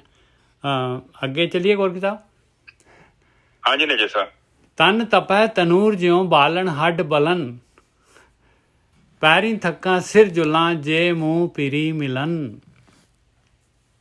ਕਹਿੰਦੇ ਭਾਵੇਂ ਮੇਰਾ ਤਨ ਤਪ ਜਾਏ, ਕਹਿੰਦੇ ਜਿੰਨਾ ਮਰਜੀ ਜਿਹੜਾ ਹੈਗਾ ਮੈਨੂੰ ਕਰੜੀ ਮਿਹਨਤ ਕਰਨੀ ਪਏ, ਤਨੂਰ ਵਰਗਾ ਤਨ ਤਪੇ ਮੇਰਾ, ਔਰ ਜੇ ਮੇਰੇ ਹੱਡੀਆਂ ਬਾਲਣ ਵਾਂਗੂ ਬਲਣ, ਭਾਵੇਂ ਜਿੰਨਾ ਮਰਜੀ ਮੈਨੂੰ ਜਿਹੜਾ ਹੈਗਾ ਇਸ ਰਸਤੇ ਦੇ ਉੱਤੇ ਜਿਹੜਾ ਹੈਗਾ ਜੋ ਵੀ ਮੁਸ਼ਕਲਾਂ ਆਏ ਮੈਂ ਚੜ੍ਹਾਈ ਚੜ੍ਹਨੀ ਆ। ਜੇ ਮੇਰਾ ਪੈਰ ਜਵਾਬ ਦੇ ਦੇਣ, ਪੈਰੀਂ ਥੱਕਾਂ, ਪੈਰ ਥੱਕ ਜਾਣ, ਨਾ ਚੱਲਣ, ਸਿਰ ਜੁਲਾਂ, ਕਹਿੰਦੇ ਮੈਂ ਸਿਰ ਦੇ ਭਾਰ ਤੁਰਨ ਨੂੰ ਤਿਆਰ ਹਾਂ। ਇਸ ਤਰ੍ਹਾਂ ਘੁਮਾ ਕੇ ਸਿਰ ਦੇ ਭਾਰ ਜਾਊਂਗਾ ਮੈਂ। ਜੇ ਮੂੰਹ ਪੀਰੀ ਮਿਲਣ, ਜੇ ਮੈਨੂੰ ਮੇਰਾ ਪਿਆਰਾ ਪਰਮਾਤਮਾ ਜਿਹੜਾ ਮਿਲ ਜਾਏ ਤੇ ਮੈਂ ਆ ਵੀ ਕਰਨ ਨੂੰ ਤਿਆਰ ਹਾਂ, ਅਰਥਾਤ ਮੈਂ ਸਭ ਕੁਝ ਕਰਨ ਨੂੰ ਤਿਆਰ ਹਾਂ। ਆਇਆ ਪ੍ਰੀਤ। ਹਾਂਜੀ ਵੀਰ ਜੀ। ਹਾਂਜੀ ਠੀਕ ਹੈ। ਸਾਧ ਸੰਗਤ ਜੀ ਇਹ ਕਹਿ ਰਹੇ ਨੇ ਤੇਰੀ ਪ੍ਰੀਤ ਜਿਹੜੀ ਕਹਿੰਦੇ ਉੱਪਰੋਂ ਉੱਪਰੋਂ ਆ, ਅੰਦਰੋਂ ਨਹੀਂ ਹੈਗਾ ਗੱਲਬਾਤ। ਠੀਕ ਹੈ। ਤੇ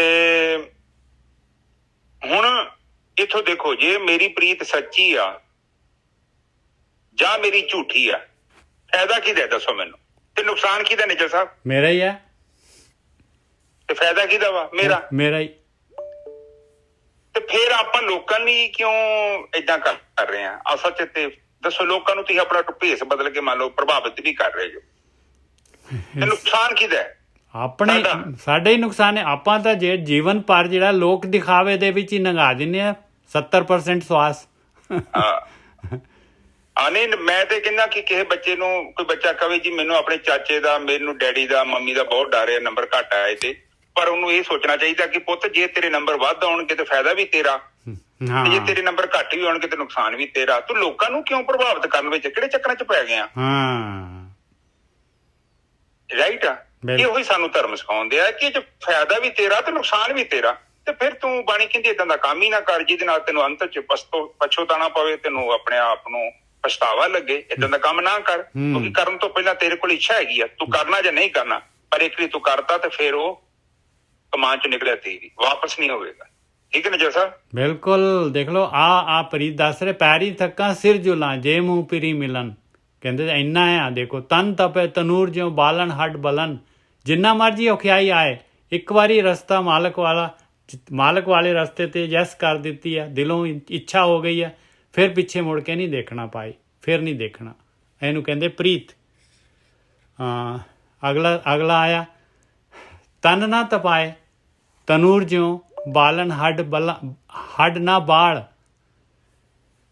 ਸਿਰ ਪੈਰੀ ਕਿਆ ਫੇੜਿਆ ਅੰਦਰ ਪਿਰੀ ਨਿਹਾਲ। ਇਹ ਨਾ ਮੈਨੂੰ ਲੱਗਦਾ ਹੈ ਜਿਹੜਾ ਹੈਗਾ ਇਹ ਸ਼ਲੋਕ ਜਿਹੜਾ ਹੈਗਾ ਆਪਣੇ ਕਿਸੇ ਮਹੱਲੇ ਦਾ ਹੈਗਾ। ਤਨ ਨਾ ਤਪਾਏ ਤਨੂਰ ਜਿਉਂ ਬਾਲਣ ਹੱਡ ਨਾ ਬਾਲ। ਕਹਿੰਦੇ ਤਨ ਨੂੰ ਤਪਾਉਣ ਦੀ ਕੀ ਲੋੜ ਆ ਭਾਈ, ਬਾਲਣ ਹੱਡ ਨੂੰ ਬਾਲਣ ਦੀ ਕੀ ਲੋੜ ਹੈ? ਇੰਨੀ ਤੈਨੂੰ ਮੁਸ਼ੱਕਤ ਕਰਨ ਦੀ ਲੋੜ ਕੀ ਹੈਗੀ? ਸਿਰ ਪੈਰੀ ਕਿਆ ਫੇੜਿਆ। ਤੇਰੇ ਸਿਰ ਨੇ, ਪੈਰਾਂ ਨੇ ਕੀ ਤੇਰਾ ਨੁਕਸਾਨ ਕਰਤਾ ਭਾਈ? ਅੰਦਰ ਪਿਰੀ ਨਿਖਾਲ। ਉਹ ਮਾਲਕ ਪਰਮਾਤਮਾ ਤੇਰੇ ਅੰਦਰ ਆ ਪਿਆਰਿਆ, ਅੰਦਰ ਵਾਰ। ਉਹਦੇ ਲਈ ਤੇਰਾ ਇੰਨੀ ਮੁਸ਼ੱਕਤ ਦੀ ਕੀ ਲੋੜ ਆ? ਆਪਣੇ ਵਿਚਾਰਾਂ ਨੂੰ ਬੰਦ ਕਰ, ਸੁਣ ਦੇ ਵਿੱਚ ਚਲੇ ਜਾ ਪਿਆਰਿਆ, ਗੱਲ ਬਣ ਜਾਏਗੀ।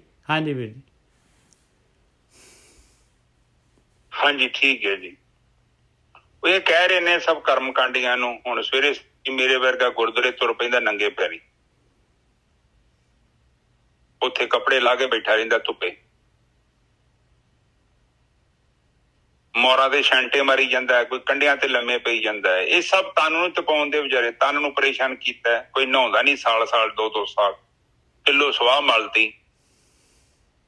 ਕੀ ਆਪ ਸੋਚਦੇ ਜੋ ਵੀ ਤਨ ਦੇ ਨਾਲ ਆਪਾਂ ਕਰਦੇ ਹਾਂ, ਕਿ ਉਹ ਸੱਚੀ ਮਨ ਕੋ ਪਹੁੰਚ ਜਾਂਦੀ ਚੀਜ਼? ਕਈ ਗੋਰਖੀ ਸਾਹਿਬ ਦੇਖੋ, ਕਈ ਜਿਹੜੇ ਪਾਣੀ ਦੇ ਵਿੱਚ ਹੀ ਖੜੇ ਰਹਿੰਦੇ ਆ, ਕਈ ਉਲਟੇ ਲਟਕਦੇ ਆ, ਉਲਟੇ ਲਟਕ ਕੇ ਭਗਤੀ ਕਰਦੇ ਆ। ਕਈ ਜਿਹੜੇ ਹੈਗੇ ਪਿੰਡਾਂ ਦੇ ਵਿੱਚ ਜਾਂਦੇ ਆ, ਸਰਦੀਆਂ ਦੇ ਵਿੱਚ ਕੱਕੜ ਪੈਂਦਾ, ਕੋ ਲੰਗੋਟੀ ਪਾਈ ਹੁੰਦੀ ਆ, ਬਈ ਬਸ ਆਏ ਜੀ ਨਾਂਗੇ ਸਾਧੂ ਹੈਗੇ, ਉਹ ਜੀ ਲਿਆਓ ਬਾਲਣ, ਉਹ ਪਾਥੀਆਂ ਪੂਥੀਆਂ ਪਿੰਡ ਦੀਆਂ ਸਾਰੀਆਂ ਲੱਕੜਾਂ ਬਾਲ ਕੇ ਆਓ ਗਏ ਤੇ ਆਓ ਗਏ। 2 ਧਾਰੀਵਾਲ ਦੇ ਕੰਬਲ ਨਹੀਂ ਲੈ ਸਕੇ ਭਾਈ। ਉੱਥੇ ਨਾ ਮੈਨੂੰ ਇੱਕ ਵੀਰ ਦਾ ਫੋਨ ਆਇਆ ਬਾਹਰੋਂ, ਉਹ ਵੀ ਵਿਚਾਰਾ ਬੜਾ ਕਹਿੰਦਾ ਬੜੀ ਪਿਆਸ ਹੈ, ਪਤਾ ਨੀ ਕਿੱਥੇ ਚਲ ਗਿਆ, ਕਨੇਡਾ ਚ ਹੀ ਪਤਾ ਨੀ ਕਿੱਥੇ। ਕਹਿੰਦਾ ਵੀਰ ਜੀ ਮੈਂ ਨਾ ਗੁਰਦੁਆਰੇ ਜਾਂਦਾ 1:30 ਵਜੇ, ਉੱਥੇ ਪਤਾ 2 ਵਜੇ ਕੀ ਕਰਨਾ ਹੁੰਦਾ। ਮੈਂ ਕਿਹਾ ਚਲ ਠੀਕ ਹੈ। ਕਹਿੰਦਾ ਵੀਰ ਜੀ ਮੁਸ਼ਕਿਲ ਬੜੀ ਆਉਂਦੀ ਹੈ, ਤੇ ਫਿਰ ਮੈਨੂੰ ਕੰਮ ਤੇ ਬਾਸੀਆਂ ਆਈਆਂ ਜਾਂਦੀਆਂ, ਤੇ ਮੈਨੂੰ ਡਰ ਲੱਗਦਾ ਜੇ ਮੈਂ ਨਾ ਜਾਵਾਂ ਤੇ ਬਾਬਾ ਨਾਰਾਜ਼ ਨਾ ਹੋ ਜਾਊਗਾ। ਤੇ ਮੈਂ ਕੋਈ ਨੀ, ਬਾਬੇ ਦੀ ਫਿਕਰ ਨਾ ਕਰ, ਬਾਬਾ ਨਾਰਾਜ਼ ਹੋਊਗਾ ਤੇ ਮੇਰੇ ਨਾਲ ਹੋਊਗਾ, ਮੈਂ ਤੁਹਾਨੂੰ ਕਹਿੰਦਾ ਤੁਸੀਂ ਨਾ ਜਾਓ, ਤੁਹਾਡਾ ਜੀਵਨ ਡਿਸਟਰਬ ਹੁੰਦੇ ਆ। ਠੀਕ ਹੈ, ਮੈਂ ਦਿਨੇ ਚੱਲ ਜਾਇਆ ਕਰੋ, ਜ਼ਰੂਰੀ ਨਹੀਂ ਕਿ 1 ਵਜੇ ਜਾ ਕੇ ਉੱਥੇ ਤੁਸੀਂ ਉਹ ਕੰਮ ਕਰਨਾ। ਕਹਿੰਦਾ ਨਹੀਂ ਵੀਰ ਜੀ ਮੈਂ ਇੰਨੇ ਸਾਲ ਤੋਂ ਉੱਥੇ ਕਰਦਾ ਤੇ ਮੈਨੂੰ ਡਰ ਬਹੁਤ ਆਉਂਦਾ। ਮੈਂ ਕਿਹਾ ਏਦਾਂ ਨਹੀਂ, ਮੈਂ ਡਰ ਦੀ ਵਜ੍ਹਾ ਨਾਲ ਤੁਸੀਂ ਉਹ ਕਰ ਰਹੇ ਜੋ, ਤੇ ਵੈਸੇ ਵੀ ਉਹ ਕੋਈ ਵਧੀਆ ਚੀਜ਼ ਨਹੀਂ ਹੈਗੀ। ਤੁਸੀਂ ਖੁਸ਼ੀ ਨਾਲ ਨਹੀਂ ਕਰ ਰਹੇ। ਤੁਸੀਂ ਖੁਸ਼ੀ ਨਾ ਕਰੋ ਤੇ ਗੱਲ ਇੱਕ ਅਲੱਗ ਚੀਜ਼ ਹੈ। ਹੁਣ ਤੇ ਤੁਹਾਡੀ ਇੱਕ ਮਜਬੂਰੀ ਬਣ ਗਈ ਆ ਕਿ ਰੱਬ ਨਾ ਮੇਰੇ ਤੋਂ ਨਾਰਾਜ਼ ਹੋ ਜਾਏ, ਤੇ ਫਿਰ ਤੇ ਮੈਂ ਉਹ ਤੇ ਕੰਮ ਥੋੜੀ ਹੋਇਆ, ਤੇ ਪਿਆਰ ਵਾਲਾ ਕੰਮ ਨਹੀਂ ਹੋਇਆ ਨਜ਼ਰ ਸਾਹਿਬ। ਬਿਲਕੁਲ ਫਿਰ ਡਰ ਹੀ ਹੋਇਆ। ਹੁਣ ਤੁਹਾਡੀ ਘਰ ਦੀ ਆ, ਉਹ ਤੁਹਾਡੇ ਲਈ ਰੋਟੀ ਪਕਾਉਂਦੀ ਹੈ, ਪਿਆਰ ਦੇਣ ਲਈ ਪਕਾਉਂਦੀ ਹੈ ਕਿ ਮੇਰਾ ਪਤੀ ਹੈ, ਮੇਰਾ ਪਰਮੇਸ਼ਰ, ਮੇਰਾ ਜੀਵਨ ਸਾਥੀ ਆ, ਦੁੱਖ ਸੁੱਖ ਚ ਮੇਰੇ ਨਾਲ ਇਕੱਠਾ ਉਹਨੇ ਜੀਵਨ ਢਾਇਆ, ਤੇ ਮੈਂ ਲਈ ਰੋਟੀ ਉਹਦਾ ਕੇਅਰ ਕਰਨੀ ਹੈਗੀ, ਜਿੱਦਾਂ ਤੁਸੀਂ ਉਹਦੀ ਕਰਦੇ ਜੋ। ਤੇ ਇੱਕ ਉਹ ਡਰ ਕੇ ਕਰੇ ਤੇ ਫਰਕ ਹੈਗਾ ਨਾ ਨਿੱਜਰ ਸਾਹਿਬ। ਬਿਲਕੁਲ ਕੀ ਤਾਂ ਮੇਰੇ ਘਰ ਦੇ ਨੇ ਮੈਨੂੰ ਕੀ ਕਹਿ ਦੇਣਾ, ਰੋਟੀ 'ਚ ਲੂਣ ਘੱਟ ਆ ਜਾਂ ਵੱਧ ਆ, ਉਹ ਤੇ ਫਿਰ ਮਜਬੂਰੀ ਹੋ ਗਈ ਨਾ। ਤੇ ਜੇ ਸਾਡੇ ਪਤੀ ਪਤਨੀ ਦਾ ਰਿਸ਼ਤਾ ਹੀ ਨਹੀਂ ਏਦਾਂ ਚੱਲ ਸਕਦਾ ਤੇ ਫਿਰ ਪ੍ਰਮਾਤਮਾ ਦੇ ਨਾਲ ਡਰ ਦੇ ਨਾਲ ਕੀ ਹੋਇਆ? ਫਿਰ ਉਹ ਤੇ ਰਿਸ਼ਤਾ ਤਾਂ ਨਾ ਹੋਇਆ, ਉਹ ਤੇ ਜਸਟ ਇੱਕ ਡਰ ਹੋਇਆ। ਬਿਲਕੁਲ। ਤੇ ਬਾਣੀ ਤੇ ਕਹਿੰਦੀ ਨਹੀਂ ਡਰਨ ਦਾ ਤਾਂ ਮਸਲਾ ਹੀ ਕੋਈ ਨਹੀਂ, ਤੂੰ ਕਿਉਂ ਡਰਦਾ ਪ੍ਰਮਾਤਮਾ? ਠੀਕ ਹੈ, ਪਿਓ ਤੋਂ ਕੋਈ ਲੋੜ ਨਹੀਂ ਡਰਨ ਦੀ, ਉਹ ਸਾਡਾ ਚੰਗਾ ਜਾਣਦਾ ਹੈ, ਸਾਡੇ ਲਈ ਮਾੜਾ ਵੀ ਜਾਣਦਾ ਹੈ। ਜਿੰਨਾ ਚਿਰ ਤੱਕ ਅਸੀਂ ਖੁਦ ਕਮਾਂਡਰ ਬਣੇ ਆ ਨਾ ਸ਼ਿਪ ਤੇ ਬੈਠੇ ਆ, ਤੇ ਉਹਨਾਂ ਚਿਰ ਤੱਕ ਪ੍ਰਮਾਤਮਾ ਨਹੀਂ ਸਾਡੀ ਕੋਈ ਮਦਦ ਕਰ ਸਕਦਾ। ਪ੍ਰਮਾਤਮਾ ਉਦੋਂ ਹੀ ਮਦਦ ਕਰਦਾ ਹੈ ਜਦੋਂ ਕਮਾਂਡਿੰਗ ਜਿਹੜਾ ਕੈਪਟਨ ਵਾਲੀ ਸੀਟ ਤੋਂ ਪਿੱਛੇ ਹੋ ਜਾਈਏ ਆਪਾਂ। ਬਿਲਕੁਲ ਸਹੀ ਗੱਲ ਹੈ, ਗਿਆਨ ਨੂੰ ਅੱਗੇ ਕਰੀਏ, ਬਸ ਇਹੀ ਗੱਲ ਹੈ, ਇਹੀ ਗੱਲ ਹੈ। ਬਾਣੀ ਕਹਿੰਦੀ ਵਿਵੇਕ ਬੁੱਧੀ ਨੂੰ ਅੱਗੇ ਲੈ।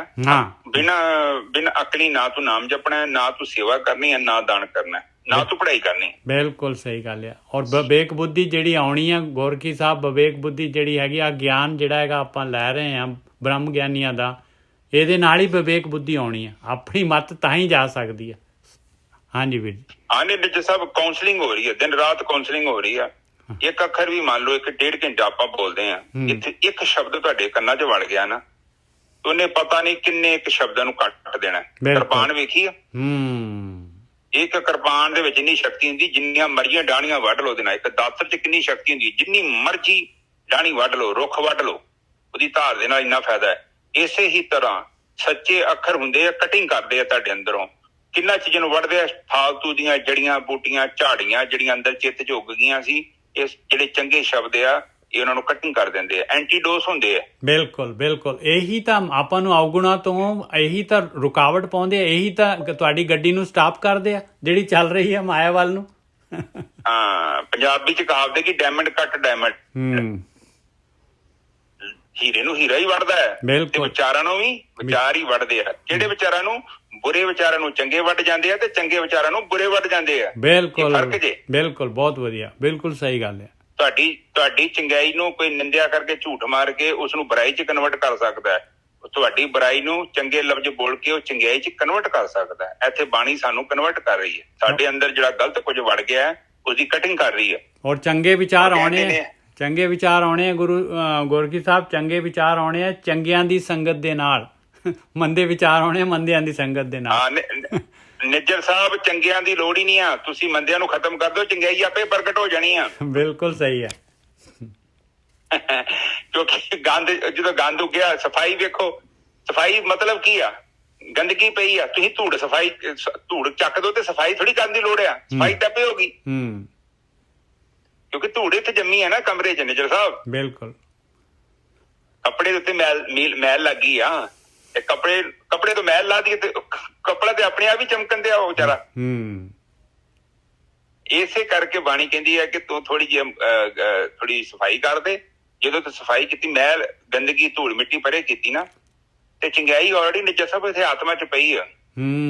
ਔਰ ਜਦ ਚੰਗਿਆਈ ਨੂੰ ਯੂਜ਼ ਕਰਾਂਗੇ ਤੇ ਆਪਾਂ ਨੂੰ ਫਿਰ ਜਿਹੜਾ ਹੈਗਾ ਉਹਦਾ ਪਤਾ ਲੱਗੂਗਾ ਭਾਈ ਕਿ ਮੈਂ ਤਾਂ ਜਿਹੜਾ ਹੈਗਾ ਫੋਕਾ ਜੀਵਨ ਹੀ ਲੰਘਾਉਂਦਾ ਸੀਗਾ। ਆਹ ਜਿਹੜੇ ਗੁਣਾਂ ਦਾ ਜਿਹੜਾ ਹੈਗਾ ਜੀਵਨ ਤਾਂ ਆਹ ਤਾਂ ਅਸਲੀ ਜੀਵਨ ਤਾਂ ਆਹ ਹੈਗਾ, ਉਹਦਾ ਸਵਾਦ ਆ ਜਾਏਗਾ। ਹਾਂ, ਉਹ ਕਹਿਣ ਤੋਂ ਭਾਵ ਹੈ ਕਿ ਚੋਪੜੀ ਵਾਲਾ ਮਸਲਾ ਜਿਹੜਾ ਹੱਲ ਹੋ ਜਾਊਗਾ, ਫਿਰ ਜਿਹੜੇ ਚੰਗੇ ਗੁਣ ਤੁਹਾਡੇ ਅੰਦਰੋਂ ਆਉਣਗੇ। ਨਾ ਕਿ ਕਿਸੇ ਨੇ ਕਹਿਤਾ ਸੱਚ ਬੋਲੋ ਤੇ ਸੱਚ ਬੋਲਣਾ ਸ਼ੁਰੂ ਕਰਤਾ, ਨਾ ਕਿ ਕਿਸੇ ਨੇ ਕਹਿਤਾ ਸੇਵਾ ਕਰੋ ਤੇ ਸੇਵਾ ਕਰਨੀ ਸ਼ੁਰੂ ਕਰਤੀ।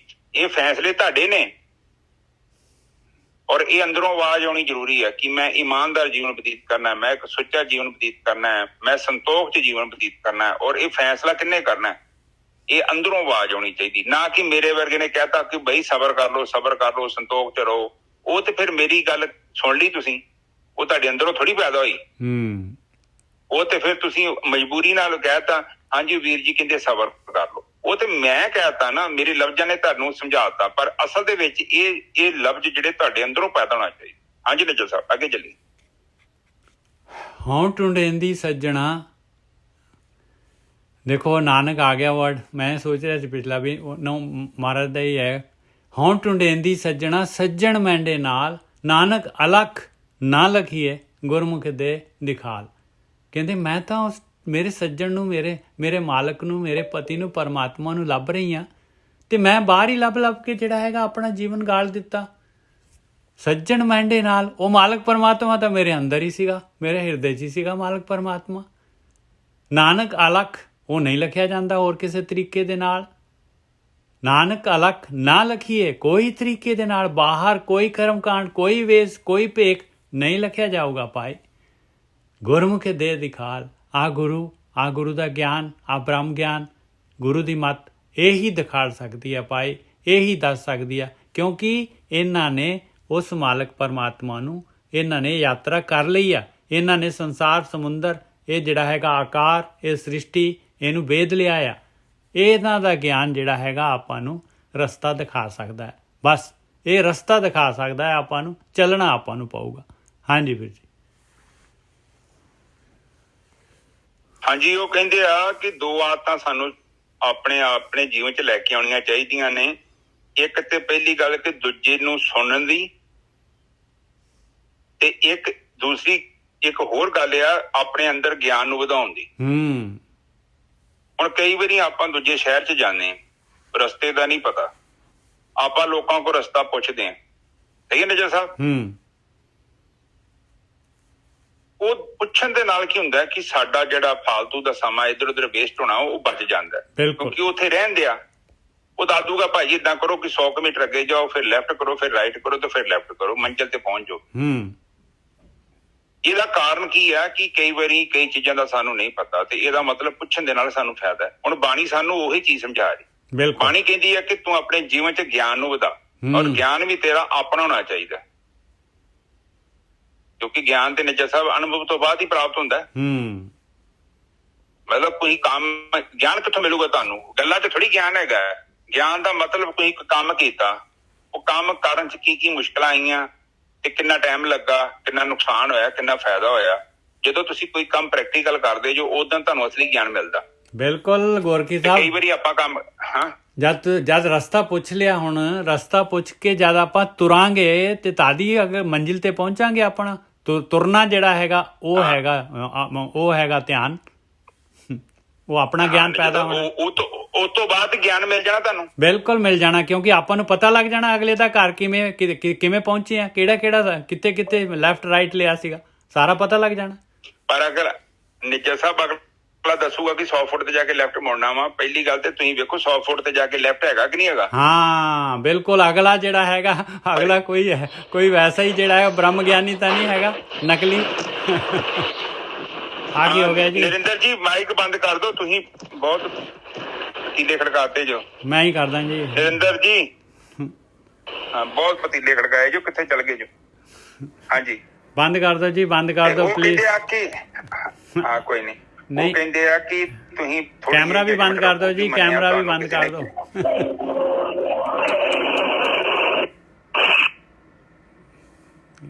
ਇੱਕ ਹੋਰ ਮਾਈਕ ਠੀਕ ਹੋ ਗਿਆ। ਨਰਿੰਦਰ ਪਾਲ ਜੀ ਕੈਮਰਾ ਬੰਦ ਕਰੋ ਤੁਹਾਡਾ। ਕੈਮਰਾ ਇੰਨਾ ਸੋਚੋ ਕਿ ਜਦੋਂ ਤੁਹਾਨੂੰ ਕਿਸੇ ਨੇ ਕਿਹਾ ਕਿ ਇਹ, ਚਲੋ ਮੰਨ ਲਓ ਉਹਨੇ ਰਸਤਾ ਦੱਸਿਆ ਕਿ ਇੰਨੇ ਕਿਲੋਮੀਟਰ ਤੇ ਜਾ ਕੇ ਖੱਬੇ ਬੰਨੇ ਸੜਕ ਮੁੜੂਗੀ। ਹੁਣ ਤੁਸੀਂ ਉੱਥੇ ਅੰਦਾਜ਼ੇ ਨਾਲ ਚਲੇ ਤੇ ਗਏ, ਪਰ ਅਗਲੇ ਬੰਨੇ ਸੜਕ ਨਹੀਂ ਹੈਗੀ। ਉੱਥੇ ਫਿਰ ਤੁਹਾਨੂੰ ਰੀਵੈਰੀਫਾਈ ਕਰਨਾ ਚਾਹੀਦਾ। ਬਿਲਕੁਲ ਸਹੀ ਆ। ਉਹ ਛੱਡ ਦੇਣਾ ਚਾਹੀਦਾ, ਹੋਰ ਕਿਸੇ ਨੂੰ ਪੁੱਛ ਲੈਣਾ ਚਾਹੀਦਾ ਭਾਈ। ਉਹ ਵੋਟ ਨੂੰ ਛੱਡ ਦੇਣਾ ਚਾਹੀਦਾ। ਤੁਹਾਨੂੰ ਕਿਸੇ ਨੇ ਟੋਲੀ ਨਾ ਮਾਰਤਾ ਹੋਵੇ। ਹਾਂ ਬਥੇਰੇ ਹੈਗੇ।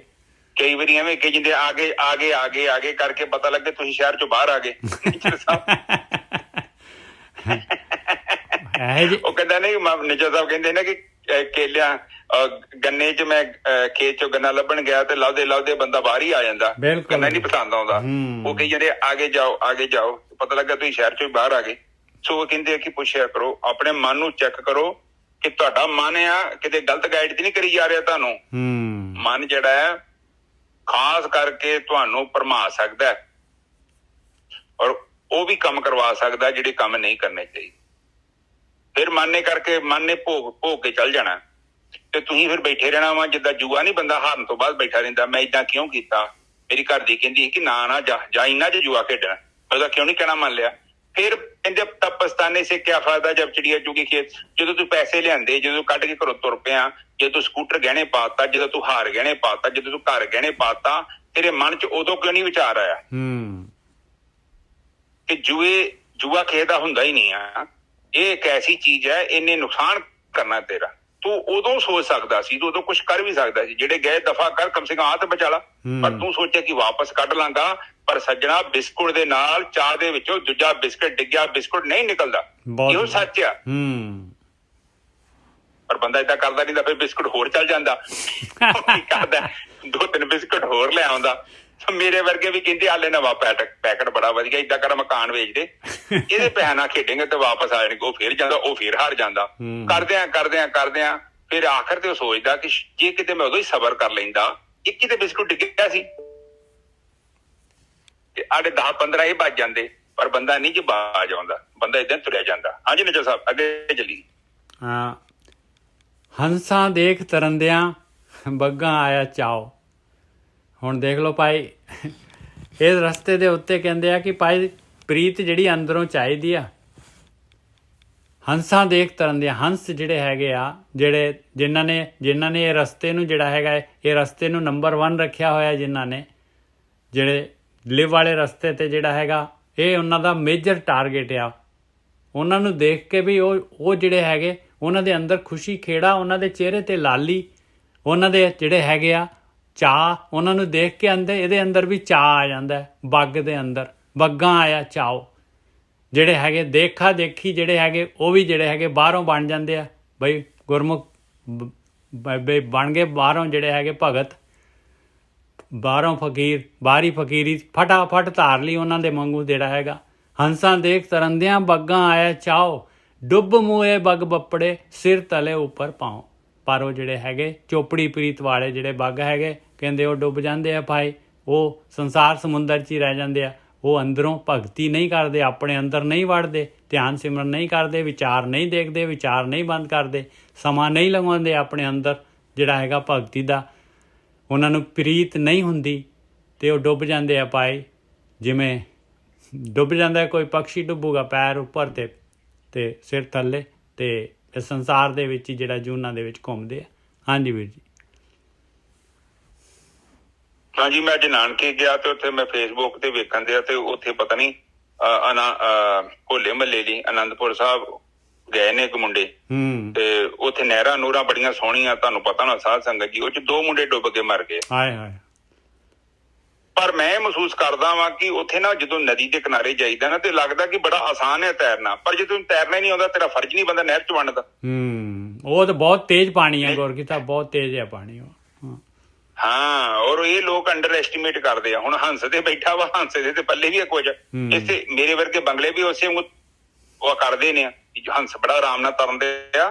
ਪਰ ਇਹ ਨਹੀਂ ਵੇਖਦੇ ਕਿ ਹੰਸ ਦੀ ਅਵਸਥਾ ਵੇਖੋ। ਜਿੱਦਾਂ ਉਹ ਬੰਦਿਆਂ ਨੂੰ ਤੈਰਨਾ ਆਉਂਦਾ ਹੈ, ਉਹ ਤੇ ਉੱਥੋਂ ਦੇ ਰੋਜ਼ ਦੇ ਬੰਦੇ ਨੇ, ਰੋਜ਼ ਨਹਾਉਂਦੇ ਨੇ ਨਹਿਰਾਂ 'ਚ, ਉਹਨਾਂ ਦੇ ਹੱਥ ਪੈਰ ਸੈੱਟ ਨੇ, ਪਤਾ ਵਾ ਪਾਣੀ ਦਾ ਬਹਾਵ ਕਿੰਨਾ ਵਾ। ਉਹ ਦਰਿਆ ਦਾ ਪਾਣੀ ਆ, ਉਹ ਨਹੀਂ ਦਰਿਆ ਦਾ, ਨਹੀਂ ਡੈਮ ਦਾ ਪਾਣੀ। ਡੈਮ ਦਾ ਪਾਣੀ, ਉਹ ਪਾਣੀ ਬਹੁਤ ਫਾਸਟ ਹੁੰਦਾ, ਵੇਖਣ ਨੂੰ ਲੱਗਦਾ ਹੌਲੀ। ਜਦੋਂ ਡੈਮ ਦਾ ਚੱਕਦੇ ਆ, ਨਾਲ ਹੀ ਪਾਣੀ ਦੀ ਸਪੀਡ ਵੱਧ ਜਾਂਦੀ ਹੈ। ਬਹੁਤ ਪਾਵਰਫੁਲ ਪਾਣੀ ਹੁੰਦਾ, ਉੱਥੇ ਫਿਰ ਬਚਾਉਣਾ ਬੜਾ ਔਖਾ। ਸੋ ਇਸੇ ਤਰ੍ਹਾਂ ਕਹਿੰਦੇ ਨੇ ਕਿ ਜ਼ਿੰਦਗੀ ਦੇ ਵਿੱਚ ਜੇ ਤੂੰ ਤੈਰਨਾ ਤੈਨੂੰ ਆਉਂਦਾ ਨਾ, ਦੇਖੋ ਪਤਾ ਕੀ ਹੁੰਦਾ, ਕੋਈ ਬਾਬਾ ਤੁਹਾਨੂੰ ਕਹਿ ਦੇ ਕਿ ਤੁਹਾਨੂੰ ਤੈਰਨਾ ਆਉਂਦਾ, ਪਰ ਤੁਸੀਂ ਪ੍ਰੈਕਟੀਕਲ ਕੀਤਾ ਹੀ ਨਹੀਂ। ਹੁਣ ਕੱਲ ਨੂੰ ਪ੍ਰਮਾਤਮਾ ਨਾ ਕਰੇ ਤੁਹਾਡਾ ਪਾਣੀ ਨਾਲ ਸਾਹਮਣਾ ਹੋ ਜਾਏ, ਫਿਰ ਕੀ ਕਰੋਗੇ ਦੱਸੋ ਮੈਨੂੰ? ਤੁਸੀਂ ਤੈਰ ਸਕਦੇ ਜੀ ਉੱਥੋਂ? ਨਹੀਂ, ਤੁਸੀਂ ਨਹੀਂ ਤੈਰੋਗੇ। ਤੁਸੀਂ ਤੈਰੇ ਹੀ ਨਹੀਂ, ਤੁਸੀਂ ਕੇਵਲ ਤੈਰਨ ਦੇ ਬਾਰੇ ਪੜ੍ਹਿਆ। ਤੁਸੀਂ ਕੀ ਪੜ੍ਹਿਆ? ਕਿਤਾਬਾਂ 'ਚ, ਗ੍ਰੰਥਾਂ 'ਚ। ਉਸ ਬੰਦੇ ਕੋ ਪੜ੍ਹਿਆ ਜਿਹਨੂੰ ਤੈਰਨਾ ਆਉਂਦਾ ਸੀ ਕਿ ਨਹੀਂ ਆਉਂਦਾ, ਪਰ ਉਹ ਕਹਿੰਦਾ ਸੀ ਮੈਨੂੰ ਤੈਰਨਾ ਆਉਂਦਾ, ਤੁਹਾਨੂੰ ਮੈਂ ਸਿਖਾਤਾ, ਗੱਲ ਖਤਮ ਹੋ ਗਈ। ਇੱਕ ਹੱਥ ਅੱਗੇ ਤੇ ਹੱਥ ਪਿੱਛੇ, ਲੱਤਾਂ ਤਾਂ ਠਾਂ ਕਰੀ ਜਾਓ, ਤੁਸੀਂ ਤੈਰਨਾ ਸਿੱਖ ਗਏ। ਇਸੇ ਲਈ ਬਾਣੀ ਕਹਿੰਦੀ ਆ ਪੜ੍ਹੇ ਲਿਖੇ ਕਿਆ ਹੋਏ। ਉਹ ਤੂੰ ਪੜ੍ਹ ਲਿਖ ਲਿਆ ਕੇਵਲ ਤਰਨ ਦੇ ਬਾਰੇ, ਤੈਨੂੰ ਤੈਰਨਾ ਨਹੀਂ ਆਉਂਦਾ। ਕਿਉਂ ਆਪਣੇ ਆਪ ਨੂੰ ਧੋਖਾ ਦੇ ਰਿਹਾ? ਤੂੰ ਕਿਉਂ ਨਹੀਂ ਇਹ ਮਹਿਸੂਸ ਕਰਦਾ? ਕਹਿੰਦੇ ਕਿ ਹਰ ਕਾ ਨਾਮ ਨਾ ਜਪਤ ਗਵਾਰਾ, ਕਿਆ ਸੋਚਮ 12 ਕਿ ਤੂੰ ਨਹੀਂ ਸੋਚਦਾ ਕਿ ਤੈਨੂੰ ਤੈਰਨਾ ਨਹੀਂ ਆਉਂਦਾ। ਬਿਲਕੁਲ। ਧੋਖਾ ਕਿਹਦਾ ਹੈ? ਨੁਕਸਾਨ ਕਿਹਦਾ ਹੈ? ਆਪਾਂ ਜੇ ਧਾਰਮਿਕ ਬਣਨਾ ਵੀ ਚਾਹੁੰਦੇ ਹਾਂ, ਧਾਰਮਿਕ ਦਿਖਾਈ ਵੀ ਦੇਣਾ ਚਾਹੁੰਦੇ ਹਾਂ, ਕੇਵਲ ਲੋਕਾਂ ਦੇ ਲਈ। ਮੇਰੇ ਵਰਗੇ ਇੱਥੇ ਕਈ ਵੇਖੇ ਮੈਂ, ਖੰਡ ਪਾਠ ਖਾਈ ਜਾਂਦੇ ਮਹੀਨੇ 2 ਮਹੀਨੇ ਬਾਅਦ। ਕਿਸ ਲਈ? ਬਸ ਉਹ ਥੋੜਾ ਜਿਹਾ ਵਾਹਵਾ ਲੋਕਾਂ 'ਚ ਰੈਪੂਟੇਸ਼ਨ ਬਣੀ ਰਹਿੰਦੀ ਹੈ ਜੀ, ਖੰਡ ਪਾਠ ਬਹੁਤ ਕਰਾਉਂਦਾ। ਨਿੱਜਰ ਸਾਹਿਬ ਇਹ ਸੱਚ ਜੇ? ਬਿਲਕੁਲ ਸਹੀ ਹੈ, ਬਿਲਕੁਲ ਸਹੀ ਹੈ ਬਈ। ਉਹ ਕਹਿੰਦੇ ਜੀ ਘਰ ਮਹਾਰਾਜ ਦੇ ਸਵਾਰੀ ਲਿਆਓ, ਘਰ ਪਵਿੱਤਰ ਹੋ ਜਾਏਗਾ। ਪਵਿੱਤਰਤਾ ਤਾਂ ਤੇਰੇ ਅੰਦਰ ਨਾ ਅੰਦਰ ਪਵਿੱਤਰ ਹੋਣਾ ਹੈ। ਤੂੰ ਜੇ ਬਾਣੀ ਨੂੰ ਸੁਣੇਗਾ ਤੇ ਪਵਿੱਤਰਤਾ ਤਾਂ ਤੇਰੇ ਅੰਦਰ ਆਉਣੀ ਹੈ ਭਾਈ। ਉਤੋਂ ਐਡਾ ਵੱਡਾ ਹਾਰਨ ਲਾ ਲੈਂਦੇ, ਸਾਰਾ ਪਿੰਡ ਠਾਇਆ ਹੁੰਦਾ ਉਹਨਾਂ ਨੇ। ਸੋ ਕਹਿਣ ਤੋਂ ਭਾਵ ਹੈ ਕਿ ਬਾਣੀ ਇਹ ਕਹਿੰਦੀ ਕਿ ਤੂੰ ਹੰਸ ਵਾਂਗੂ ਕੱਪੜੇ ਪਾਲੇ, ਹੰਸ ਵਾਂਗੂ ਤੈਰਨਾ ਵੀ ਸ਼ੁਰੂ ਕਰਦਾ ਮੰਨ ਲਾ ਨਕਲੀ। ਪਰ ਉਹ ਕਹਿੰਦੇ ਕਿ ਨਹੀਂ, ਤੂੰ ਡੁੱਬ ਜਾਏਗਾ, ਪੱਕਾ ਗਰੰਟੀ ਨਾਲ ਕਹਿੰਦੇ ਤੂੰ ਡੁੱਬ ਜਾਏਗਾ। ਕੋਈ ਤੈਰਨਾ ਸਿੱਖਿਆ ਹੀ ਨਹੀਂ ਹੈ, ਤੂੰ ਕੇਵਲ ਤੈਰਨ ਦੇ ਬਾਰੇ ਪੜ੍ਹਿਆ।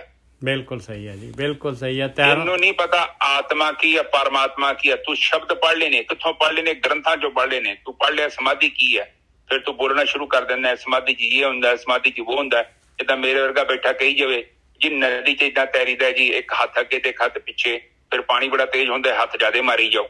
ਬਸ ਇਹ ਗੱਲਾਂ ਸੁਣ ਕੇ ਤੇ ਤੁਸੀਂ ਮਾਰੋ ਪਾਣੀ ਦੀ ਛਾਲ, ਫਿਰ ਤੁਸੀਂ ਲੰਘ ਜਾਓ ਅਗਲੇ ਬੰਨੇ।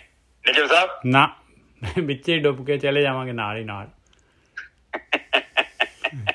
ਕਿਉਂਕਿ ਮੈਂ ਦੱਸਾਂ ਦਿਆ, ਮੈਂ ਤਾਂ ਗਿਆ ਹੀ ਨਹੀਂ ਪਾਣੀ ਚ। ਮੈਂ ਤੇ ਉੱਥੇ ਕਿਤਾਬ ਪੜ੍ਹੀ ਕਿਸੇ ਦੀ, ਨਿਜਰ ਸਾਹਿਬ ਨੇ ਲਿਖੀ, ਮੈਂ ਪੜ੍ਹ ਲਈ, ਮੈਂ ਤੁਹਾਨੂੰ ਸੁਣਾਤੀ। ਹੁਣ ਤੁਹਾਡੇ ਕੋਲ ਗਿਆਨ ਕੋਈ ਨਹੀਂ, ਕਿੱਦਾਂ ਮੈਨੂੰ ਪਰਖੋਗੇ ਮੈਨੂੰ ਤੈਰਨਾ ਆਉਂਦਾ ਕਿ ਨਹੀਂ ਆਉਂਦਾ? ਫਿਰ ਤੁਸੀਂ ਮੈਨੂੰ ਕਹੋ ਕਿ ਚਰਨਜੀਤ ਭਾਈ ਆਓ ਪਹਿਲਾਂ ਨਦੀ ਚ ਪਾ ਲਾ, ਆਪ ਹੋ ਕੇ ਦਿਖਾਓ ਸਾਨੂੰ।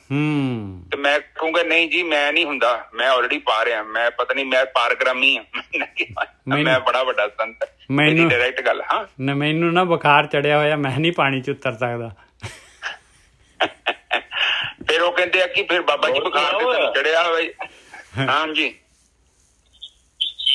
ਗੁਰਕੀ ਸਾਹਿਬ ਬੋਲੋ ਜੀ। ਹਾਂਜੀ ਹਾਂਜੀ ਰਾਮ ਸਿੰਘ ਜੀ। ਪ੍ਰੈਕਟੀਕਲੀ ਕਰ ਲੈਂਦੇ ਨਾ, ਅਸੀਂ ਕਹਿੰਦੇ ਫਿਰ ਤਰ ਵੀ ਜਾਂਦੇ। ਨਹੀਂ ਉਹ ਮੈਂ ਤੇ ਕਿਤਾਬ ਪੜ੍ਹੀ ਸੀ,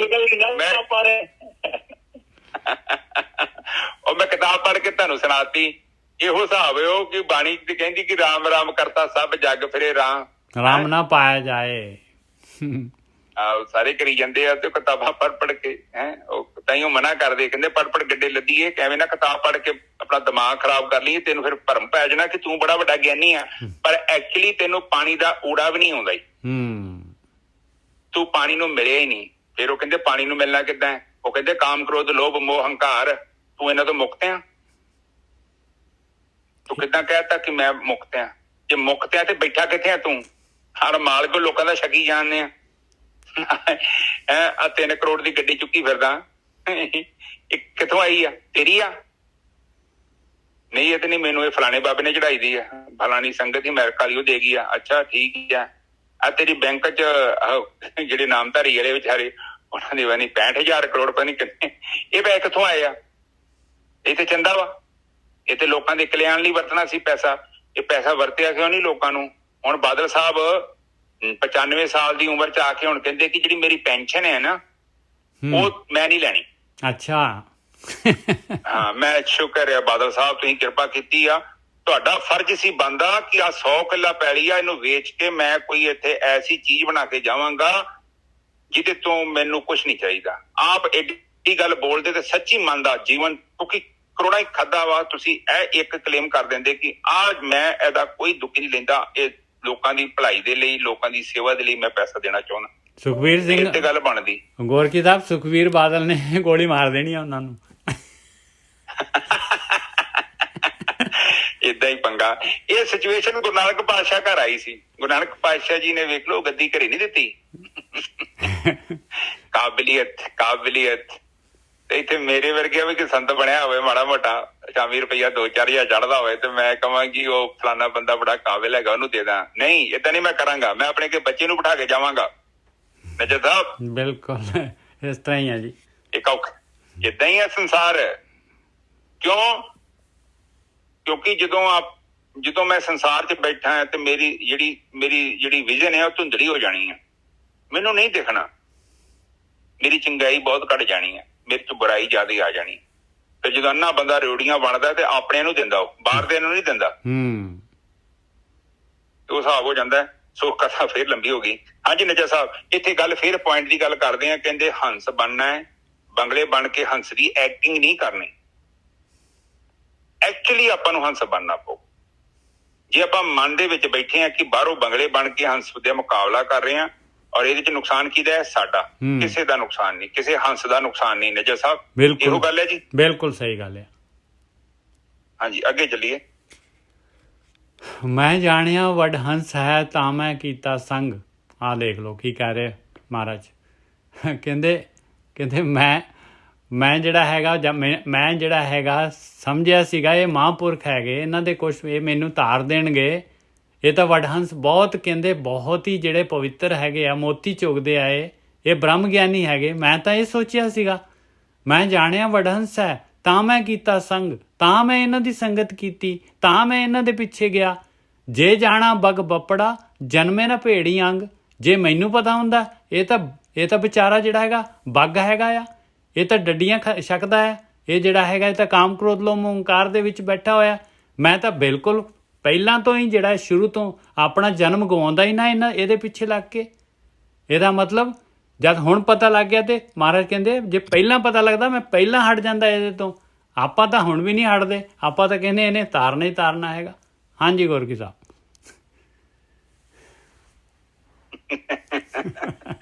ਉਹ ਕਹਿੰਦੇ ਆ ਕਿ ਮੈਂ ਜਾਣਿਆ ਵਡਹੰਸ ਹੈ, ਕਹਿੰਦੇ ਕਿ ਮੈਂ ਸੋਚਿਆ ਕਿ ਹੰਸ ਹੈਗਾ ਵਾ, ਹਾਂ ਤਾਂ ਮੈਂ ਕੀਤਾ ਸੰਗ।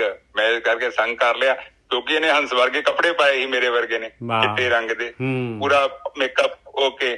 ਫਿਰ ਅਗਲੇ ਬੰਦੇ ਜੇ ਜਾਣਾ ਬੱਗ ਬੱਪੜਾ ਜਨਮ ਨਾ ਭੇੜੀ ਅੰਗ। ਮੈਂ ਤਾਂ ਜਨਮ ਤੋਂ ਹੀ ਬਿਲਕੁਲ ਇਹਦੇ ਨਾਲ ਮੈਂ ਭਿੜਦਾ ਹੀ ਨਹੀਂ, ਇਹਦੇ ਨਾਲ ਟੱਚ ਵੀ ਨਹੀਂ ਕਰਦਾ ਇਹਨੂੰ ਮੈਂ, ਇਹ ਤਾਂ ਮਾੜਾ ਜਿਹਾ ਵੀ ਨਹੀਂ ਉਹਨੂੰ ਛੂੰਹਦਾ ਮੈਂ। ਇਹਦੇ ਪਿੱਛੇ ਜਾਣਾ ਕੀ ਆ।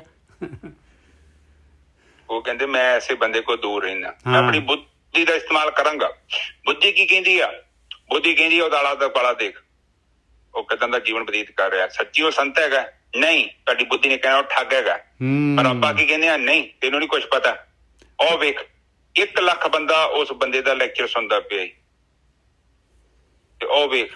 ਬਾਕੀ ਬਾਣੀ ਕਹਿੰਦੀ ਆ ਮੂਰਖਾਂ ਦੀ ਕਿਤੇ ਮੂਰਖਾਂ ਦੀਆਂ ਭੀੜਾਂ ਹੁੰਦੀਆਂ ਨੇ, ਸਿਆਣੇ ਮਨੁੱਖਾਂ ਦੀਆਂ ਕਿਤੇ ਧਰਤੀ ਤੇ ਭੀੜਾਂ ਨਹੀਂ ਆ। ਇਹਦਾ ਮਤਲਬ ਜਿੱਥੇ ਬਹੁਤ ਜ਼ਿਆਦਾ ਭੀੜ ਆ ਉੱਥੇ ਬਹੁਤਾ ਸਿਆਣਾ ਲੋਕ ਨਹੀਂ ਹੁੰਦੇ। ਅੱਜ ਇੱਕ ਵਿਚਾਰੀ ਨੇ ਸਿਗਰਟ ਪੀ ਲਈ ਦਰਬਾਰ ਸਾਹਿਬ, ਉਹ ਵਿਚਾਰੀ ਕਿਤੇ ਇੱਧਰੋਂ ਯੂਪੀ ਬਿਹਾਰ ਤੋਂ ਆਈ ਹੋਣੀ, ਉਹਨੂੰ ਪਤਾ ਹੀ ਨਹੀਂ। ਤੇ ਉਹ ਵਿਚਾਰੀ ਨੂੰ ਪਤਾ ਨਹੀਂ ਕੀ ਕਹੀ ਜਾਂਦੇ, ਕੀ ਮਾਰੀ ਜਾਂਦੇ। ਉਹ ਇਹ ਪਾਪ ਆ ਯਾਰ, ਉਹਨੂੰ ਪਿਆਰ ਨਾਲ ਸਮਝਾ ਦੋ ਯਾਰ ਕਿ ਹਾਂ ਮਾਤਾ ਤੈਨੂੰ ਨਹੀਂ ਪਤਾ ਇਹ ਧਾਰਮਿਕ ਸਥਾਨ ਹੈ ਤੇ ਸਿਗਰਟ ਨਹੀਂ ਪੀਂਦੀ। ਗੱਲ ਉੱਥੇ ਖਤਮ ਹੋ ਜਾਣੀ ਸੀ। ਪਰ ਮੇਰੇ ਵਰਗੇ ਜਿਨ੍ਹਾਂ ਨੇ ਬਾਹਰੋਂ ਆਪਣੇ ਬੰਗਲੇ ਬਣੇ ਪਏ ਨੇ ਉਹ ਕਹਿੰਦੇ ਨਹੀਂ ਜੀ ਨਹੀਂ, ਇਹਨੇ ਤੇ ਕੋਈ ਬੜਾ ਵੱਡਾ ਪਾਪ ਕਰਤਾ। ਉਹ ਭੋਲਿਓ, ਇੱਥੇ ਏਡੇ ਵੱਡੇ ਪਾਪ ਹੁੰਦੇ ਤੁਸੀਂ ਕਿਤੇ ਬੋਲੇ ਜੋ। ਉਸ ਗਰੀਬ ਔਰਤ ਤੇ ਤੁਸੀਂ ਅਤਿਆਚਾਰ ਕਰ ਰਹੇ ਜੋ, ਉਸਨੂੰ ਮਾਰ ਰਹੇ ਜੋ। ਉਹ ਕੋਈ ਕਹਿੰਦਾ ਤੇ ਫਲਾਣਾ ਕੇ ਚਲਾਓ, ਇਹਨੂੰ ਇੱਥੇ ਭੇਜੋ ਉੱਥੇ ਭੇਜੋ। ਨਹੀਂ, ਬਾਣੀ ਕੇਵਲ ਕਹਿਣ ਦਾ ਵਿਸ਼ਾ ਨਹੀਂ ਆ। ਆਪ ਖੁਦ ਕਹਿ ਰਹੇ ਜੋ ਮੈਂ ਸਿੱਖ ਹਾਂ, ਤੁਸੀਂ ਸਿੱਖ ਨਹੀਂ ਜੋ। ਸਿੱਖ ਉਹ ਸਨ ਜਿਨ੍ਹਾਂ ਨੇ ਬਾਣੀ ਲਿਖੀ ਆ। ਲਿਖੋ ਬਾਣੀ, ਉੱਥੇ ਹਰ ਇੱਕ ਇਸ ਇਨਸਾਨ ਦੀ ਜਿਹਦੀ ਪ੍ਰਮਾਤਮਾ ਨਾਲ ਇੱਕ ਮਿਕਤਾ ਹੋਈ ਸੀ ਉਹਦੀ ਬਾਣੀ ਲਿਖੀ ਆ। ਫਿਰ ਉਹਦੀ ਜਾਤ ਨਹੀਂ ਵੇਖੀ, ਉਹਦੀ ਪਾਤ ਨਹੀਂ ਵੇਖੀ, ਉਹਦਾ ਮਜ਼ਹਬ ਨਹੀਂ ਵੇਖਿਆ, ਉਹਦਾ ਧਰਮ ਨਹੀਂ ਵੇਖਿਆ, ਉਹਦਾ ਰੂਪ ਨਹੀਂ ਵੇਖਿਆ, ਉਹਦਾ ਰੰਗ ਨਹੀਂ ਵੇਖਿਆ। ਉਹਦੀ ਬਾਣੀ ਲਿਖੀ ਅਗਲਿਆਂ ਨੇ। ਆਪਾਂ ਕੀ ਉਹਨਾਂ ਦੀ ਰੀਸਾਂ ਕਰ ਲਾਂਗੇ? ਉਹ ਕਮ ਸੇ ਕਮ ਉਹ ਜੋ ਕਹਿ ਕੇ ਗਏ ਨੇ ਕਮ ਸੇ ਕਮ ਉਹਨਾਂ ਨੂੰ ਫੋਲੋ ਕਰ ਲਈਏ। ਇੱਕ ਛੋਟੀ ਗੱਲ ਨੂੰ ਵੱਡਾ ਕਰਨਾ ਹੋਵੇ ਤੇ ਸਭ ਤੋਂ ਵੱਡਾ ਸਾਨੂੰ ਪੰਜਾਬੀਆਂ ਨੂੰ ਆਦਤ ਹੈਗੀ। ਗੱਲ ਦਾ ਛੋਟੀ ਜੀ ਗੱਲ ਨਹੀਂ ਆ। ਇਸ ਵੇ ਕਰਕੇ ਬਾਣੀ ਆਪਾਂ ਨੂੰ ਇਹ ਸਮਝਾਉਂਦੀ ਆ। ਦੇਖੋ ਕਹਿੰਦੇ ਆ ਕਿ ਸਭ ਤੋਂ ਪਹਿਲਾਂ ਵੇਖੋ ਕੋਈ ਵੀ ਫੈਸਲਾ ਕਰਦੇ ਆ ਸੋਚ ਵਿਚਾਰ ਕੇ ਕਰੀਏ। ਇਹ ਕਿੱਥੇ ਜਾਊਗਾ? ਲੋਕਾਂ ਨੂੰ ਕੀ ਸੁਨੇਹਾ ਦੇਵਾਂਗੇ ਆਪਾਂ? ਇੱਕ ਤੇ ਕ੍ਰਾਈਮ ਹੁੰਦਾ ਬੰਦਾ ਜਾਣਬੁੱਝ ਕੇ ਕਰਦਾ, ਇੱਕ ਅਣਜਾਣਪੁਣੇ ਚ ਹੁੰਦਾ ਨੇ। ਸਾਹਿਬ ਬਿਲਕੁਲ ਸਹੀ ਹੈ। ਮੈਂ ਤੁਹਾਨੂੰ ਦੱਸਦਾ, ਇੱਥੇ ਨਾ ਮੈਡਮ ਹੈਗੇ ਨੇ SHO ਸਾਹਿਬ, ਵੱਡੀ ਬਣ ਗਈ ਨਹੀਂ ਵਿਚਾਰੀ। ਉਦੋਂ ਪਹਿਲਾਂ ASI ਸੀ, ਥੋੜੇ ਜਿਹੇ ਭਾਰੇ ਸਰੀਰ ਦੇ ਆ ਤੇ ਕਾਫੀ ਫੇਮਸ ਹੁੰਦੇ ਨੇ, ਮੋਸਟਲੀ ਟ੍ਰੈਫਿਕ ਚ ਹੁੰਦੇ ਨੇ। ਤੇ ਮੈਂ ਉੱਥੇ ਗਿਆ ਤੇ ਗੱਡੀ ਨੂੰ ਫਿਲਮ ਲੱਗੀ ਸੀ, ਥੋੜੀ ਜਿਹੀ ਲਾਈਟ ਜੀ ਸੀ ਕਾਲੀ। ਹਾਂਜੀ ਕਹਿੰਦੀ ਹਾਂਜੀ ਤੁਸੀਂ ਫਿਲਮ ਲਾਈ ਹੋਈ ਆ? ਮੈਂ ਮੈਮ ਤੇ ਬਾਹਰੋਂ ਆਇਆ ਮੈਮ ਤੇ ਮੈਨੂੰ ਪਤਾ ਨਹੀਂ। ਹਾਂਜੀ ਕਹਿੰਦੀ ਇਹਦਾ ਚਲਾਨ ਹੈਗਾ, ਤੁਸੀਂ ਏਦਾਂ ਕਰੋ ਕੱਲ ਜਾ ਕੇ ਨਾ ਚਲਾਨ, ਤੁਹਾਡੀ ਗੱਡੀ ਦਾ ਚਲਾਨ ਨਾ ਹੋ ਜਾਏ ਤੇ ਕਿਸੇ ਦੁਕਾਨ ਤੇ ਜਾ ਕੇ ਇਹਨੂੰ ਲਵਾ ਲੇ। ਬਹੁਤ ਵਧੀਆ।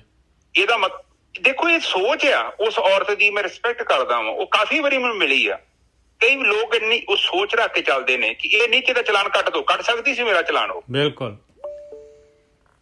ਪਰ ਆਪ ਜਸਟ ਸੋਚੋ ਕਿ ਕਈ ਲੋਕ ਚੰਗੇ ਨੇ, ਉਹ ਚੰਗਾ ਮੈਸੇਜ ਦਿੰਦੇ ਨੇ। ਉਹ ਦੇਖੋ ਰੂਟ ਕਾਜ਼ ਕੀ ਹੁੰਦਾ ਕਿ ਆਪਾਂ ਕਹਿੰਦੇ ਆਪਾਂ ਬੁਰਾਈ ਨਾਲ ਲੜਨਾ, ਨਾ ਕਿ ਬੁਰਾਈ ਕਰਨ ਵਾਲੇ ਨੂੰ। ਬੁਰਾਈ ਦਾ ਮਤਲਬ ਕਿ ਉਹ ਗੱਲ ਨੂੰ ਆਪਾਂ ਸਮਝੀਏ। ਤੇ ਜੇ ਆਪਾਂ ਡਾਹਣੀਆਂ ਵੱਢਾਂਗੇ ਨਾ ਤੇ ਉਹ ਬਿਮਾਰੀ ਨਹੀਂ ਜੋ ਖਤਮ ਨਹੀਂ। ਬਿਮਾਰੀ ਪੈਦਾ ਕਿਉਂ ਹੁੰਦੀ ਹੈ? ਚਲੋ ਜੇ ਕੋਈ ਇਨਸਾਨ ਹੈ, ਤੁਹਾਨੂੰ ਪਤਾ ਹੈ ਦਰਬਾਰ ਸਾਹਿਬ ਦੇ ਵਿੱਚ ਸਾਰੇ ਇੰਡੀਆ ਚੋਂ ਬੰਦੇ ਆਉਂਦੇ ਆ। ਇੱਕ ਸ਼ਰਧਾਲੂ ਦੇ ਨਾਲ ਆਪਾਂ ਏਦਾਂ ਕਰਾਂਗੇ ਤੇ ਸਾਡੀ ਕਿੰਨੀ ਨੈਗੇਟਿਵ ਪਬਲਿਸਿਟੀ ਹੋਊਗੀ। ਔਰ ਬਦਨਾਮ ਕੌਣ ਹੋਊਗਾ? ਸਿੱਖ। ਉਹਨਾਂ ਕਹਿਣਾ ਕਿ ਰੱਖੇ ਤੇ ਤੁਸੀਂ 4 ਦਰਵਾਜ਼ੇ ਆ, ਗੱਲਾਂ ਬਹੁਤ ਉੱਚੀਆਂ ਉੱਚੀਆਂ ਕਰਦੇ ਜੋ, ਲੰਗਰ ਲਾਉਂਦੇ ਜੋ, ਫਲਾਨਾ ਕੰਮ ਕਰਦੇ ਜੋ। ਇੱਕ ਔਰਤ ਕੋਲ ਗਲਤੀ ਹੋ ਗਈ ਆ ਤੇ ਉੱਥੇ ਜਾ ਕੇ ਚੰਗੇ ਭਲੇ ਬੰਦੇ ਅਕਾਲ ਤਖਤ ਜਾ ਕੇ ਮਾਫੀ ਮੰਗ ਲੈਂਦੇ ਨੇ, ਤੇ ਕੀ ਇਹਦਾ ਏਡਾ ਵੱਡਾ ਗੁਨਾਹ ਹੋ ਗਿਆ, ਤੁਸੀਂ ਇਹਨੂੰ ਮਾਫ ਨਹੀਂ ਕਰ ਸਕਦੇ? ਨਿੱਜਰ ਸਾਹਿਬ ਬਿਲਕੁਲ ਕਰ ਸਕਦੇ ਆ ਜੀ, ਬਿਲਕੁਲ ਕਰ ਸਕਦੇ। ਹਾਂ ਦੇਖੋ ਇਹ ਉਹ ਜਦੋਂ ਕੋਈ ਬੰਦਾ ਉਹ ਤੁਹਾਨੂੰ ਨਹੀਂ ਪਤਾ, ਜਿਹੜਾ ਬੰਦਾ ਸਿਗਰਟ ਪੀਂਦਾ ਹੋਵੇ ਨਾ, ਕਈ ਵਾਰੀ ਕ੍ਰੇਵਿੰਗ ਹੋ ਜਾਂਦੀ, ਉਹ ਬੰਦੇ ਤੇ ਵੱਧ ਦੀ ਗੱਲ ਨਹੀਂ ਹੁੰਦੀ।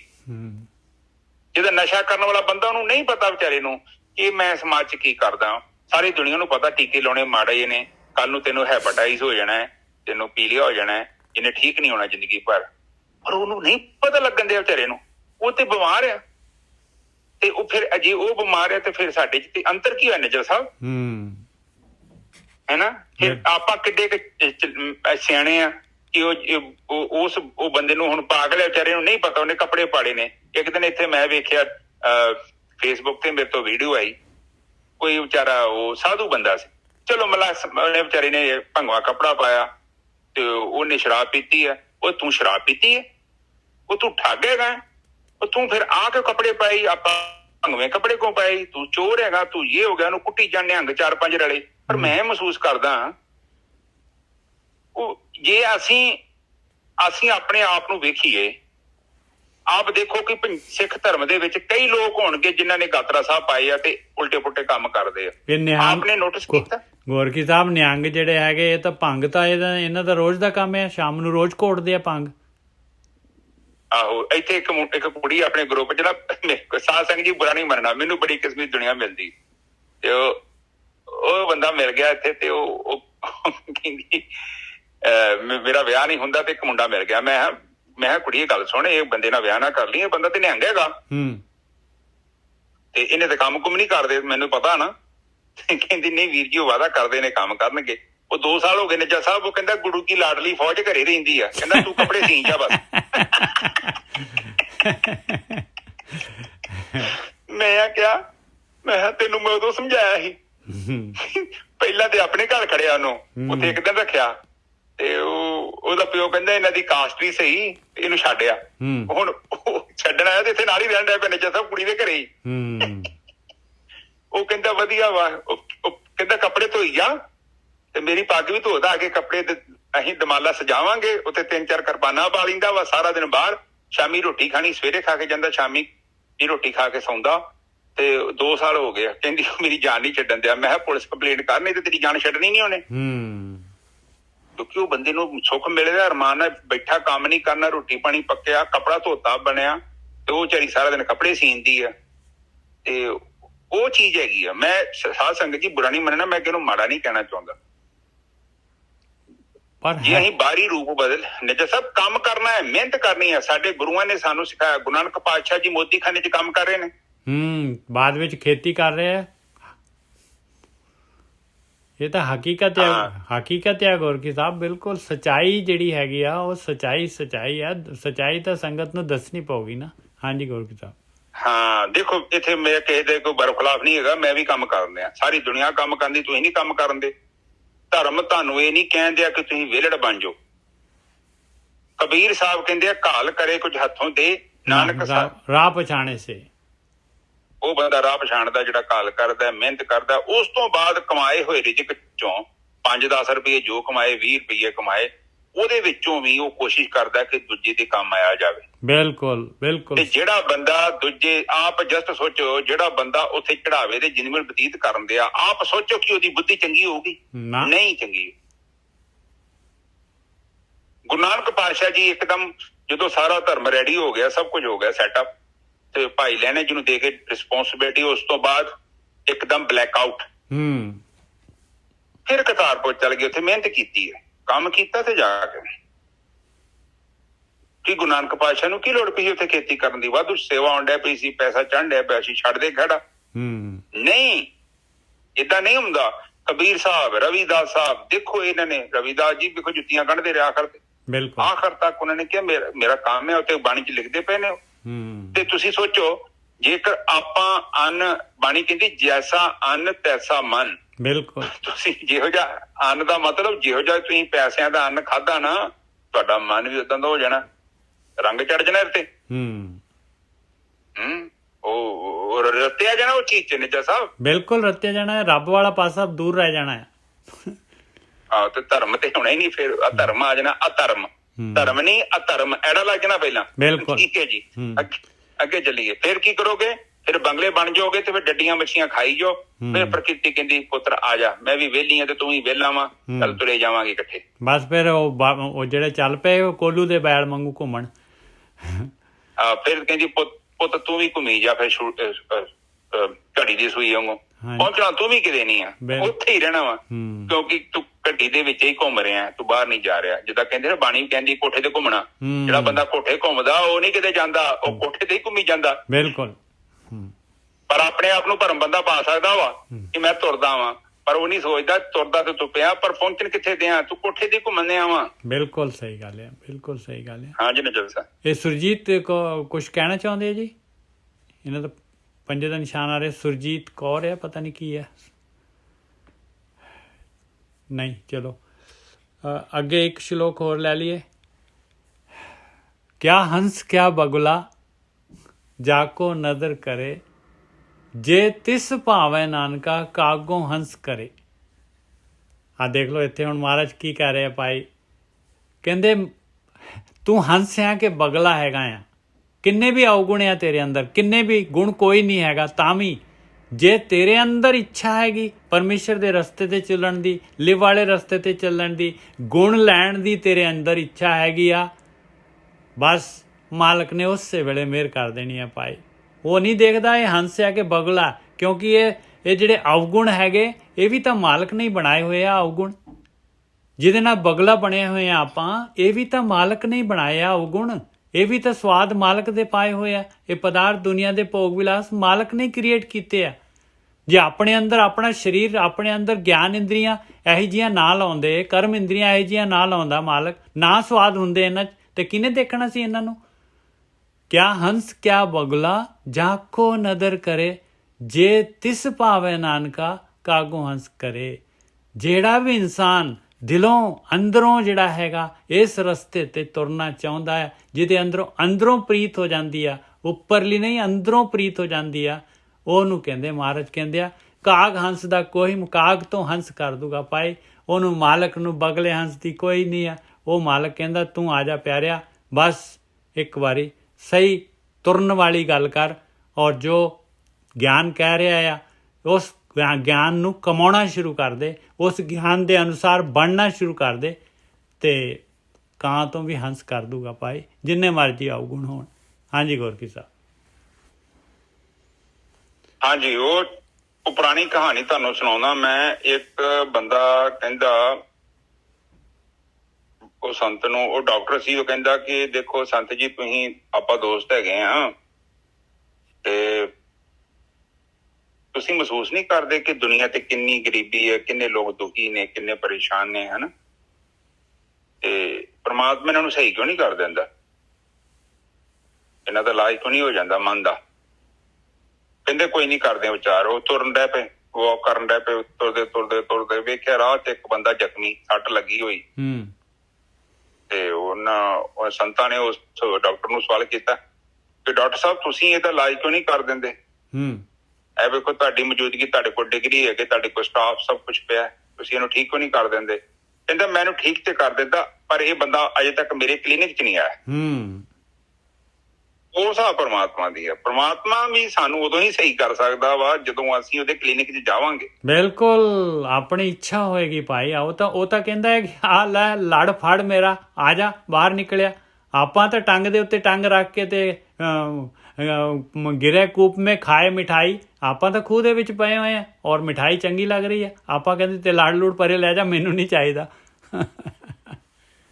ਤੇ ਫਿਰ ਉਹ ਕਹਿੰਦੇ ਕਿ ਮੈਂ ਕਿੱਥੋਂ ਠੀਕ ਕਰਦਾ, ਇਹ ਤੇ ਇੱਥੇ ਬੈਠਾ, ਬਹੁਤ ਦੂਰ ਬੈਠਾ ਹੈ, ਮੇਰੇ ਕਲੀਨਿਕ 'ਚ ਕਦੇ ਨਹੀਂ ਆਇਆ।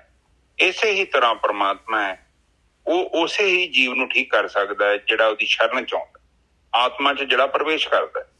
ਤੇ ਜੇਕਰ ਨਹੀਂ ਆਪਾਂ ਪ੍ਰਵੇਸ਼ ਕਰਾਂਗੇ ਤੇ ਫਿਰ ਮਲੀਨਤਾ ਤੇ ਲੱਗੀ ਹੋਈ ਆ, ਫਿਰ ਕੀ ਫਰਕ ਪੈਂਦਾ? ਫਿਰ ਮਲੀਨਤਾ ਤੇ ਚੱਲਣ ਦੀ। ਔਰ ਮਨ ਨੇ ਉਹਨਾਂ ਚਿਰ ਤੱਕ ਮੰਨਣਾ ਨਹੀਂ ਜਦ ਤੱਕ ਪਰਮਾਤਮਾ ਦੀ ਤੁਸੀਂ ਸ਼ਰਨ 'ਚ ਨਹੀਂ ਜਾਂਦੇ। ਪਰਮਾਤਮਾ ਦੀ ਸ਼ਰਨ ਵਿੱਚ ਜਾਣ ਦਾ ਮਤਲਬ ਹੈ ਨਿਰਵਿਚਾਰ ਸਮਾਧੀ। ਕਿਤੇ ਕਨਫਿਊਜ਼ਨ ਨਾ ਕ੍ਰੀਏਟ ਕਰ ਦਿਓ। ਕੋਈ ਪ੍ਰਮਾਤਮਾ ਦੇ ਪੈਰ ਪੂਰ ਨਹੀਂ ਹੈਗੇ ਜਿੱਥੇ ਤੁਸੀਂ ਚੱਲ ਜਾਓਗੇ। ਉਹ ਰੂਪ ਤੇ ਰੰਗ ਤੇ ਰੇਖ ਤੋਂ ਪਰੇ ਵਾਲੀ ਸ਼ਕਤੀ ਹੈ। ਉਹ ਇੰਦਰੀਆਂ ਦਾ ਵਿਸ਼ਾ ਨਹੀਂ ਹੈ, ਇੰਦਰੀਆਂ ਤੋਂ ਵੀ ਅੱਗੇ ਜਾਣਾ ਪਊ। ਉਹ ਮਨ ਦਾ ਵਿਸ਼ਾ ਨਹੀਂ, ਮਨ ਦੇ ਅੰਦਰ ਹੈ। ਉਹ ਚਿੱਤ ਦਾ ਵਿਸ਼ਾ ਨਹੀਂ, ਉਹ ਚਿੱਤ ਦੇ ਵੀ ਅੰਦਰ ਹੈ।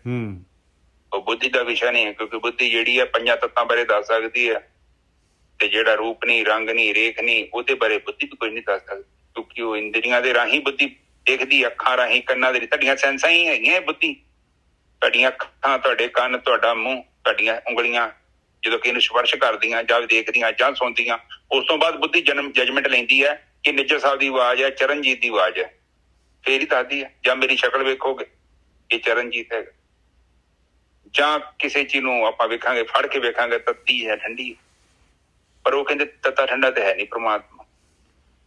ਫਿਰ ਉਹਨੂੰ ਜਾਣਨ ਦਾ ਤਰੀਕਾ ਕੀ ਹੈ? ਉਹ ਕਹਿੰਦੇ ਪ੍ਰਕਿਰਤੀ ਦੀਆਂ ਜਿਹੜੀਆਂ ਪਰਤਾਂ ਨੇ ਨਾ, 5 ਤਰਤਾਂ ਨੇ, ਧਰਤੀ, ਪਾਣੀ, ਪਵਨ, ਆਕਾਸ਼ ਤੇ ਅਗਨ, ਇਹਨਾਂ ਤੋਂ ਤੈਨੂੰ ਅੱਗੇ ਜਾਣਾ ਪਊਗਾ। ਬਿਲਕੁਲ, ਇਹਨਾਂ 5 ਤੋਂ ਜਦੋਂ ਤੂੰ ਅੱਗੇ ਚੱਲ ਜਾਏਗਾ ਤੇ ਤੈਨੂੰ ਆਪਣੇ ਆਪ ਹੀ ਨਿਰਗੁਣ ਬ੍ਰਹਮ ਦੇ ਦਰਸ਼ਨ ਹੋ ਜਾਣਗੇ। ਤੈਨੂੰ ਖੁਦ ਹੀ ਪਤਾ ਲੱਗ ਜਾਊਗਾ ਕਿ ਪ੍ਰਮਾਤਮਾ ਕੀ ਹੈ। ਔਰ ਤੇਰਾ ਸਰੀਰ ਵੀ ਪਤਾ ਲੱਗੂਗਾ। ਕਹਿੰਦੇ ਆ, ਹਾਂਜੀ ਗੋਰਖੀ ਸਾਹਿਬ, ਤੇਰਾ ਸਰੀਰ ਵੀ ਜਿਹੜਾ ਹੈਗਾ ਇਹ 5 ਤੱਤਾਂ ਦਾ ਹੀ ਹੈਗਾ। ਇਹ ਸਰੀਰ ਤੋਂ ਪਾਸੇ ਹੋਣਾ ਪੈਣਾ, ਸਰੀਰ ਦੇ ਅੰਦਰ ਵੜਨਾ ਪੈਣਾ। ਹਾਂ, ਆਖਰੀ ਤੇ ਜਦੋਂ ਤੂੰ ਪਹੁੰਚ ਜਾਏਗਾ ਨਾ, ਜਿੱਥੇ ਅੱਗੇ ਤੂੰ ਨਹੀਂ ਜਾ ਸਕੇਗਾ ਨਾ, ਔਰ ਜਿੱਦਣ ਤੇਰੀ ਸੁਰਤੀ ਉੱਥੇ ਪਹੁੰਚ ਗਈ ਤੇ ਬਸ ਸਮਝ ਨਹੀਂ ਕਿ ਤੂੰ ਕਿਤੇ ਪਹੁੰਚ ਗਿਆ। ਤੇਰੀ ਸੁਰਤੀ ਦਾ ਰੁਕ ਜਾਣਾ ਹੀ ਇਸ ਗੱਲ ਦੀ ਨਿਸ਼ਾਨੀ ਹੈ ਕਿ ਤੂੰ ਬੰਗਲਾ ਬਣ ਚੁੱਕਿਆ, ਬੰਗਲੇ ਤੋਂ ਹੰਸ ਬਣ ਚੁੱਕਿਆ। ਜਿਹੜਾ ਤੂੰ ਬੰਗਲਾ ਸੀ ਨਾ, ਬੰਗਲਾ, ਪਹਿਲਾਂ ਤੂੰ ਬੰਗਲਾ ਬਣ ਕੇ ਬੈਠਾ ਸਾਂ, ਹੁਣ ਤੂੰ ਹੰਸ ਬਣ ਗਿਆ। ਹਾਂ, ਉਹੀ ਸੱਚ ਹੈ, ਹੋਰ ਤੇ ਕੁਛ ਵੀ ਸੱਚ ਨਹੀਂ ਹੈ। ਫਿਰ ਉਹ ਕਹਿੰਦੇ ਆ ਕਿ ਜਿਹੜਾ ਤੈਰਨਾ ਹੀ ਸਿੱਖ ਲਿਆ। ਹੁਣ ਅਸਲੀ ਤੌਰ ਤੇ ਤੈਰਨਾ ਸਿੱਖਿਆ ਕਦੋਂ ਸਿੱਖਿਆ? ਜਦੋਂ ਮਨ ਤੋਂ ਵੀ ਅੱਗੇ ਲੰਘ ਗਏ। ਔਰ ਮਨ ਤੋਂ ਅੱਗੇ ਲੰਘਣਾ ਕਾਫੀ ਔਖਾ ਹੈ, ਔਰ ਉਹਦੇ ਲਈ ਪ੍ਰਮਾਤਮਾ ਦੀ ਸ਼ਰਨ ਵਿੱਚ ਜਾਣਾ ਪਊਗਾ, ਉਸਦਾ ਆਸਰਾ ਲੈਣਾ ਪਊ, ਉਹਦੀ ਓਟ ਲੈਣੀ ਪਊਗੀ। ਔਰ ਉਹਦੀ ਓਟ ਕਿੱਦਾਂ ਲੈਣੀ ਆ? ਆਪਣੇ ਧਿਆਨ ਨੂੰ ਇਕਾਗਰ ਕਰਨਾ। ਔਰ ਧਿਆਨ ਨੂੰ ਇਕਾਗਰ ਕਰਨ ਦਾ ਕੀ ਤਰੀਕਾ? ਧਿਆਨ ਸਿਮਰਨ ਬੰਦਗੀ 'ਚ ਬਹਿਣਾ ਪਊਗਾ ਹਰ ਦਿਨ। ਤੇ ਇੱਕ ਸਮਾਂ ਆਊਗਾ ਤੁਸੀਂ ਆਪਣੇ ਆਪ ਹੀ ਨਾ ਸਭ ਤੋਂ ਦਿਨ ਲੰਘ ਜਾਣਾ, ਪਤਾ ਵੀ ਨਹੀਂ ਲੱਗਣਾ ਤੁਹਾਨੂੰ। ਔਰ ਉਹ ਚੀਜ਼ ਤੁਹਾਡੀ ਝੋਲੀ 'ਚ ਪੈ ਜਾਏਗੀ ਜਿਹਦੀ ਕੋਈ ਕੀਮਤ ਨਹੀਂ। ਇਹੋ ਸੱਚ ਆ, ਮਿਲਦਾ ਫਰੀ ਆ, ਉਹਦੀ ਕੋਈ ਕੀਮਤ ਨਹੀਂ ਦੇ ਸਕਦਾ। ਕੋਈ ਤੁਹਾਡੇ ਔਗਣ ਉੱਥੇ ਰੁਕਾਵਟ ਪੈਦਾ ਨਹੀਂ ਕਰ ਸਕਦੇ। ਜ਼ਿਆਦਾ ਗੁਣ ਵੀ ਹੋ ਜਾਣਗੇ ਤੇ ਤੁਸੀਂ ਉਹਨੂੰ ਕਲੇਮ ਨਹੀਂ ਕਰ ਸਕਦੇ, ਉਹਨੂੰ ਖਰੀਦ ਨਹੀਂ ਸਕਦੇ। ਮਿਲਦਾ ਫਰੀ ਆ, ਉਹਦੀ ਕੋਈ ਕੀਮਤ ਨਹੀਂ, ਅਨਮੋਲ ਹੈਗਾ। ਪਰ ਇਹ ਗੱਲ ਹੈਗੀ, ਪ੍ਰਮਾਤਮਾ ਦੇ ਦਰ ਤੇ ਕੋਈ ਜਾਂਦਾ ਨਹੀਂ ਆ, ਤੇ ਅਜੇ ਤੱਕ ਜਿਹੜਾ ਵੀ ਗਿਆ ਉਹ ਖਾਲੀ ਨਹੀਂ ਆਇਆ। ਨਿਜਾ ਸਾਹਿਬ, ਇਹ ਵੀ ਸੱਚ ਜੇ। ਬਿਲਕੁਲ, ਬਾਣੀ ਇਹੀ ਕਹਿੰਦੀ ਆ, ਬਾਣੀ ਬਿਲਕੁਲ ਇਹੀ ਕਹਿੰਦੀ ਆ ਬਈ ਕੋਈ ਖਾਲੀ ਨਹੀਂ ਜਾਂਦਾ ਉਹਦੇ ਦਰ ਤੇ, ਬਸ। ਹਾਂਜੀ, ਪ੍ਰਮਾਤਮਾ ਦੇ ਦਰ ਤੇ ਕੋਈ ਗਿਆ ਨਹੀਂ, ਤੇ ਜਿਹੜਾ ਵੀ ਗਿਆ ਉਹ ਖਾਲੀ ਨਹੀਂ ਆ, ਝੋਲੀਆਂ ਭਰ ਕੇ ਹੈ। ਇਹੋ ਹੀ ਗੱਲ ਹੈ। ਤੇ ਜਾਣਾ ਵੀ ਪ੍ਰਮਾਤਮਾ ਦੇ ਕੋਲ ਹਮੇਸ਼ਾ। ਇੱਕੋ ਹੀ ਗੱਲ ਚਰਨਜੀਤ ਤੇ ਨਿਜਾ ਸਾਹਿਬ ਸਮਝਾਉਂਦੇ ਨੇ, ਬਾਣੀ 'ਚ ਵੀ ਇਹੋ ਕੁਝ ਲਿਖਿਆ। ਅਸੀਂ ਕਿਸੇ ਪਦਾਰਥ ਦੇ ਨਾਲ, ਕਿਸੇ ਜਗ੍ਹਾ ਦੇ ਨਾਲ, ਕਿਸੇ ਵਿਅਕਤੀ ਦੇ ਨਾਲ ਤੁਹਾਨੂੰ ਨਹੀਂ ਜੋੜ ਸਕਦੇ। ਅਸੀਂ ਤੇ ਪ੍ਰਮਾਤਮਾ ਦੀ ਗੱਲ ਕਰਾਂਗੇ, ਉਸ ਪ੍ਰਮਾਤਮਾ ਦੀ ਜਿਹਨੇ ਸ੍ਰਿਸ਼ਟੀ ਨੂੰ ਰਚਿਆ, ਜੋ ਕੋਈ ਬੰਦਾ ਨਹੀਂ ਹੈ, ਕੋਈ ਮਨੁੱਖ ਨਹੀਂ ਹੈ, ਕੋਈ ਦੇਵੀ ਦੇਵਤਾ ਨਹੀਂ। ਔਰ ਹਮੇਸ਼ਾ ਹੀ ਉਹਦੇ ਨਾਲ ਹੀ ਜੋੜਨ ਦੀ ਕੋਸ਼ਿਸ਼ ਕਰਾਂਗੇ। ਇੰਨੀ ਸਾਡੀ ਵਿਚਾਰ ਹੁੰਦੀ ਹੈ। ਹਾਂ, ਕਿਤੇ ਗਲਤ ਬੋਲੀਏ ਤੇ ਪਲੀਜ਼ ਸਾਨੂੰ ਦੱਸ ਦਿਓ। ਪਰ ਇਹਦੇ 'ਚ ਇੱਕ ਚੀਜ਼ ਦੇਖੋ, ਪਤਾ ਕਈ ਵਾਰੀ ਮੈਂ ਗਲਤ ਵੀ ਬੋਲਦਾ, ਮਾੜੀਆਂ ਗੱਲਾਂ ਵੀ ਬੋਲਦਾ, ਪਰ ਆਪਾਂ ਬਾਜ਼ਾਰ 'ਚ ਜਾਂਦੇ ਹਾਂ, ਦੁਕਾਨ ਤੇ ਆਪਾਂ 1.5 ਕਿਲੋ ਫਰੂਟ ਲੈਣਾ ਹੁੰਦਾ, ਉੱਥੇ 1.5-2 ਕੁਇੰਟਲ ਫਰੂਟ ਪਿਆ। ਕੋਈ ਗਲੇ ਸੜੇ ਅੰਬ, ਸੇਬ ਵੀ ਪਏ ਹੁੰਦੇ ਆ, ਕੇਲੇ ਵੀ ਪਏ ਹੁੰਦੇ ਆ। ਉਹ ਜ਼ਰੂਰੀ ਨਹੀਂ ਹੈ ਕਿ ਉੱਥੇ ਪਏ ਆ ਤੇ ਆਪਾਂ ਉਹਨਾਂ ਦੀ ਨਿੰਦਿਆ ਕਰੀਏ। ਆਪਾਂ ਨੂੰ ਚਾਹੀਦੇ ਨਹੀਂ, ਆਪਾਂ ਨੂੰ ਜਿਹੜਾ ਚੰਗਾ ਸਮਾਨ ਚਾਹੀਦਾ ਉੱਥੇ ਚੁੱਕ ਲਓ, ਉਹਨੂੰ ਖਰੀਦ ਲਓ।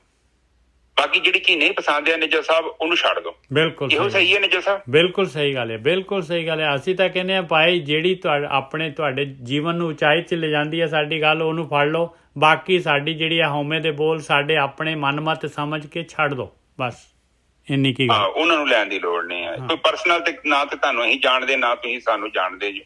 ਇਹ ਤੇ ਸਾਡੇ ਵਿਚਾਰਾਂ ਦਾ ਮਿਲਣ ਹੈ। ਚਲੋ, ਇਹ ਇੱਕ ਬੜੀ ਵਧੀਆ ਜ਼ਿੰਦਗੀ ਦੀ, ਮੈਂ ਸੋਚਦਾ ਕਿ ਮੇਰੀ ਜ਼ਿੰਦਗੀ ਦੀ ਜਿਹੜੀ ਸਭ ਤੋਂ ਵੱਡੀ ਕੰਮ ਦੀ ਚੀਜ਼ ਹੈ, ਮੈਂ ਤੁਹਾਨੂੰ ਦੱਸਣਾ ਚਾਹੁੰਦਾ ਕਿ ਮੈਂ ਮਹਿਸੂਸ ਕਰਦਾ ਜਿਹੜੀ ਸੰਗਤ ਹੈ, ਤੁਹਾਡਾ ਸੰਗ ਮਿਲਦਾ ਪਿਆ। ਬਹੁਤ ਵਧੀਆ।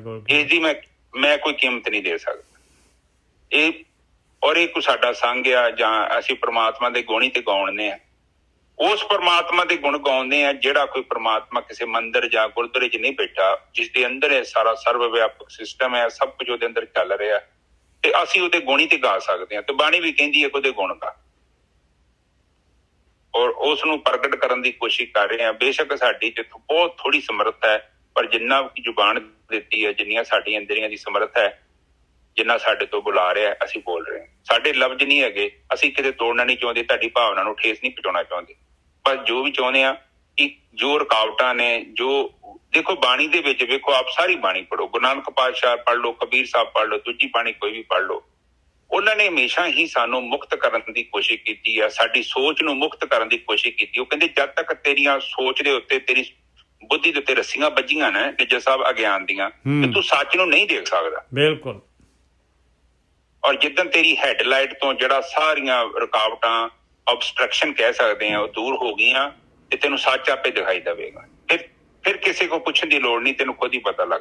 ਅੱਜ ਦੀ ਨਿੱਜਰ ਸਾਹਿਬ ਵਿਚਾਰੇ ਇੱਥੇ ਸਮਾਪਤ। ਹਾਂਜੀ, ਇਹ ਸੁਖਜੀਤ ਜੀ ਕੁਝ ਕਹਿਣਾ ਚਾਹੁੰਦੇ ਆ। ਨਿੱਜਰ ਸਾਹਿਬ ਤੇ ਉੱਠੀ ਸਾਹਿਬ ਜੀ, ਮੈਂ ਅਗਸਤ 62 ਸਾਲ ਦਾ ਹੋ ਜਾਣਾ।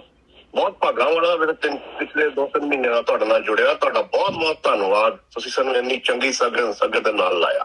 ਬਹੁਤ ਬਹੁਤ ਧੰਨਵਾਦ। ਇਹ ਤਾਂ ਮਾਲਕ ਪਰਮਾਤਮਾ ਨੇ ਸੰਗਤ ਬਣਾਤੀ ਹੈ ਜੀ। ਮੈਂ ਗੋਰਖੀ ਸਾਹਿਬ ਨੂੰ ਜਾਣਦਾ ਹਾਂ, ਨਾ ਇਹ ਮੈਨੂੰ ਜਾਣਦੇ ਆ, ਨਾ ਕਦੀ ਅਸੀਂ ਮਿਲੇ ਹੈਗੇ ਆ, ਨਾ ਕਿਸੇ। ਦੇਖ ਲਓ ਇਸ ਤਰ੍ਹਾਂ ਮਾਲਕ ਨੇ ਜਿਹੜਾ ਹੈਗਾ, ਹੁਣ 100 ਤੋਂ ਵੱਧ ਜਿਹੜੇ ਹੈਗੇ ਬੈਠੇ ਆ ਆਪਾਂ। ਇਹ ਤਾਂ ਚਮਤਕਾਰ ਹੈ ਕੋਈ। ਹਾਂਜੀ ਵੀਰ। ਹਾਂ ਚਲੋ ਜੀ, ਬਹੁਤ ਵਧੀਆ ਜੀ। ਕਰਮ ਨੇ ਸਾਡੇ ਇਹ ਮਹਿਸੂਸ ਕਰਦੇ ਆ, ਐਡੀ ਸ਼ੁੱਧ ਸੰਗਤ ਮਿਲੀ ਹੈ। ਓਕੇ ਨਿੱਜਰ ਸਾਹਿਬ, ਅੱਜ ਦੀ ਭਗਤੀ ਸ਼ੁਰੂ ਕਰੀਏ। ਬਿਲਕੁਲ ਜੀ, ਬਿਲਕੁਲ। ਮਾਈਕ ਬੰਦ ਕਰ ਦਿਓ ਜੀ। ਹਾਂ, ਕਿੰਨਾ ਦਾ ਖੁੱਲਾ ਹੈ ਜੀ? ਹਾਂਜੀ ਹਾਂਜੀ ਹਾਂਜੀ ਹੋ ਗਿਆ। ਇੱਕ ਓਹੋ ਕੁਲਵੰਤ ਜੀ, ਮਾਈਕ ਬੰਦ ਕਰ ਦਿਓ। ਇਹ ਖੋਲ ਲੈਂਦੇ ਬਾਹਰ।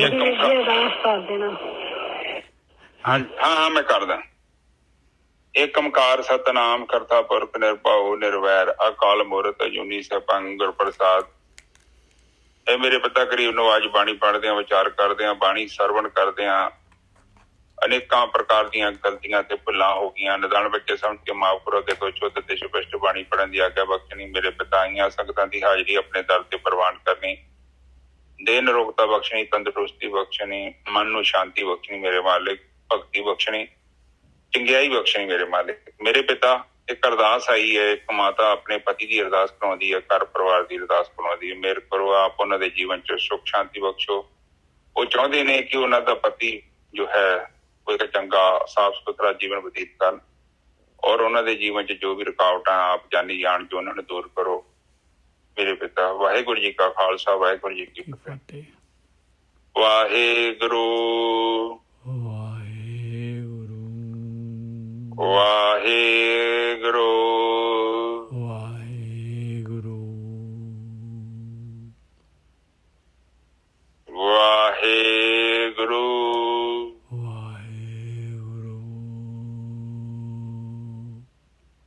ਵਾਹਿਗੁਰੂ ਵਾਹਿਗੁਰੂ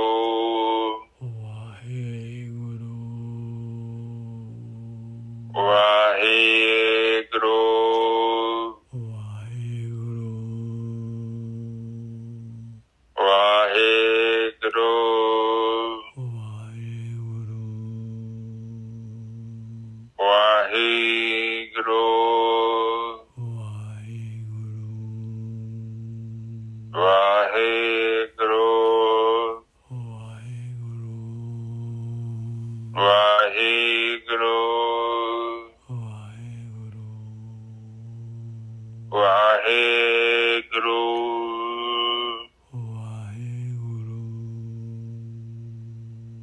ਵਾਹਿਗੁਰੂ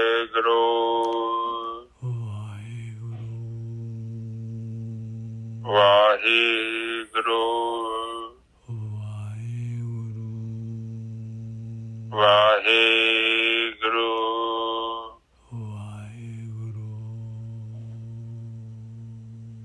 ਵਾਹਿਗੁਰੂ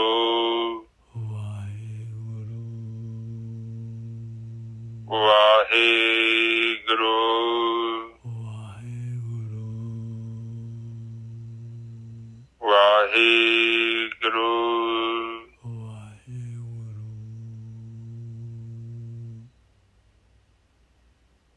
ਵਾਹਿਗੁਰੂ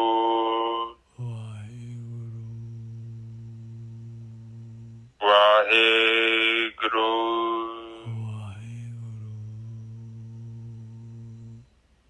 ਵਾਹਿਗੁਰੂ ਵਾਹਿਗੁਰੂ ਵਾਹਿਗੁਰੂ ਵਾਹਿਗੁਰੂ ਵਾਹਿਗੁਰੂ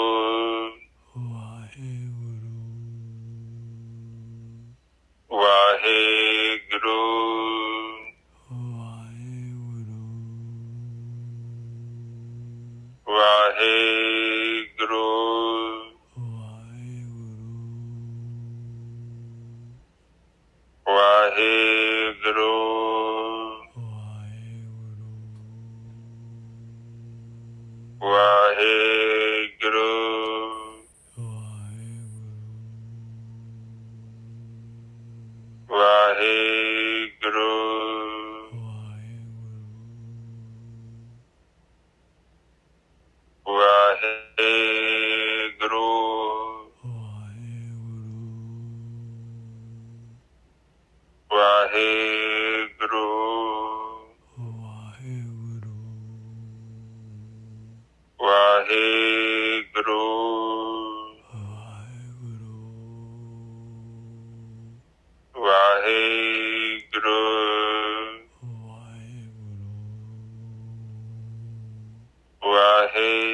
ਵਾਹਿਗੁਰੂ ਵਾਹਿਗੁਰੂ ਤਾਂ ਸੰਗਤ ਦੇ ਚੁੱਪ ਹੋ ਜਾਓ। ਵਾਹਿਗੁਰੂ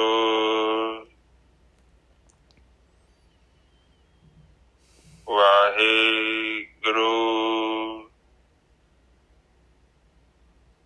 ਵਾਹਿਗੁਰੂ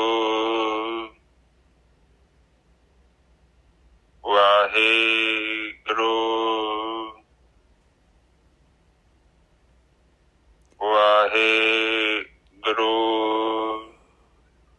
ਵਾਹਿਗੁਰੂ ਵਾਹਿਗੁਰੂ ਵਾਹਿਗੁਰੂ ਜੀ ਕਾ ਖਾਲਸਾ ਵਾਹਿਗੁਰੂ ਜੀ ਕੀ ਫਤਿਹ।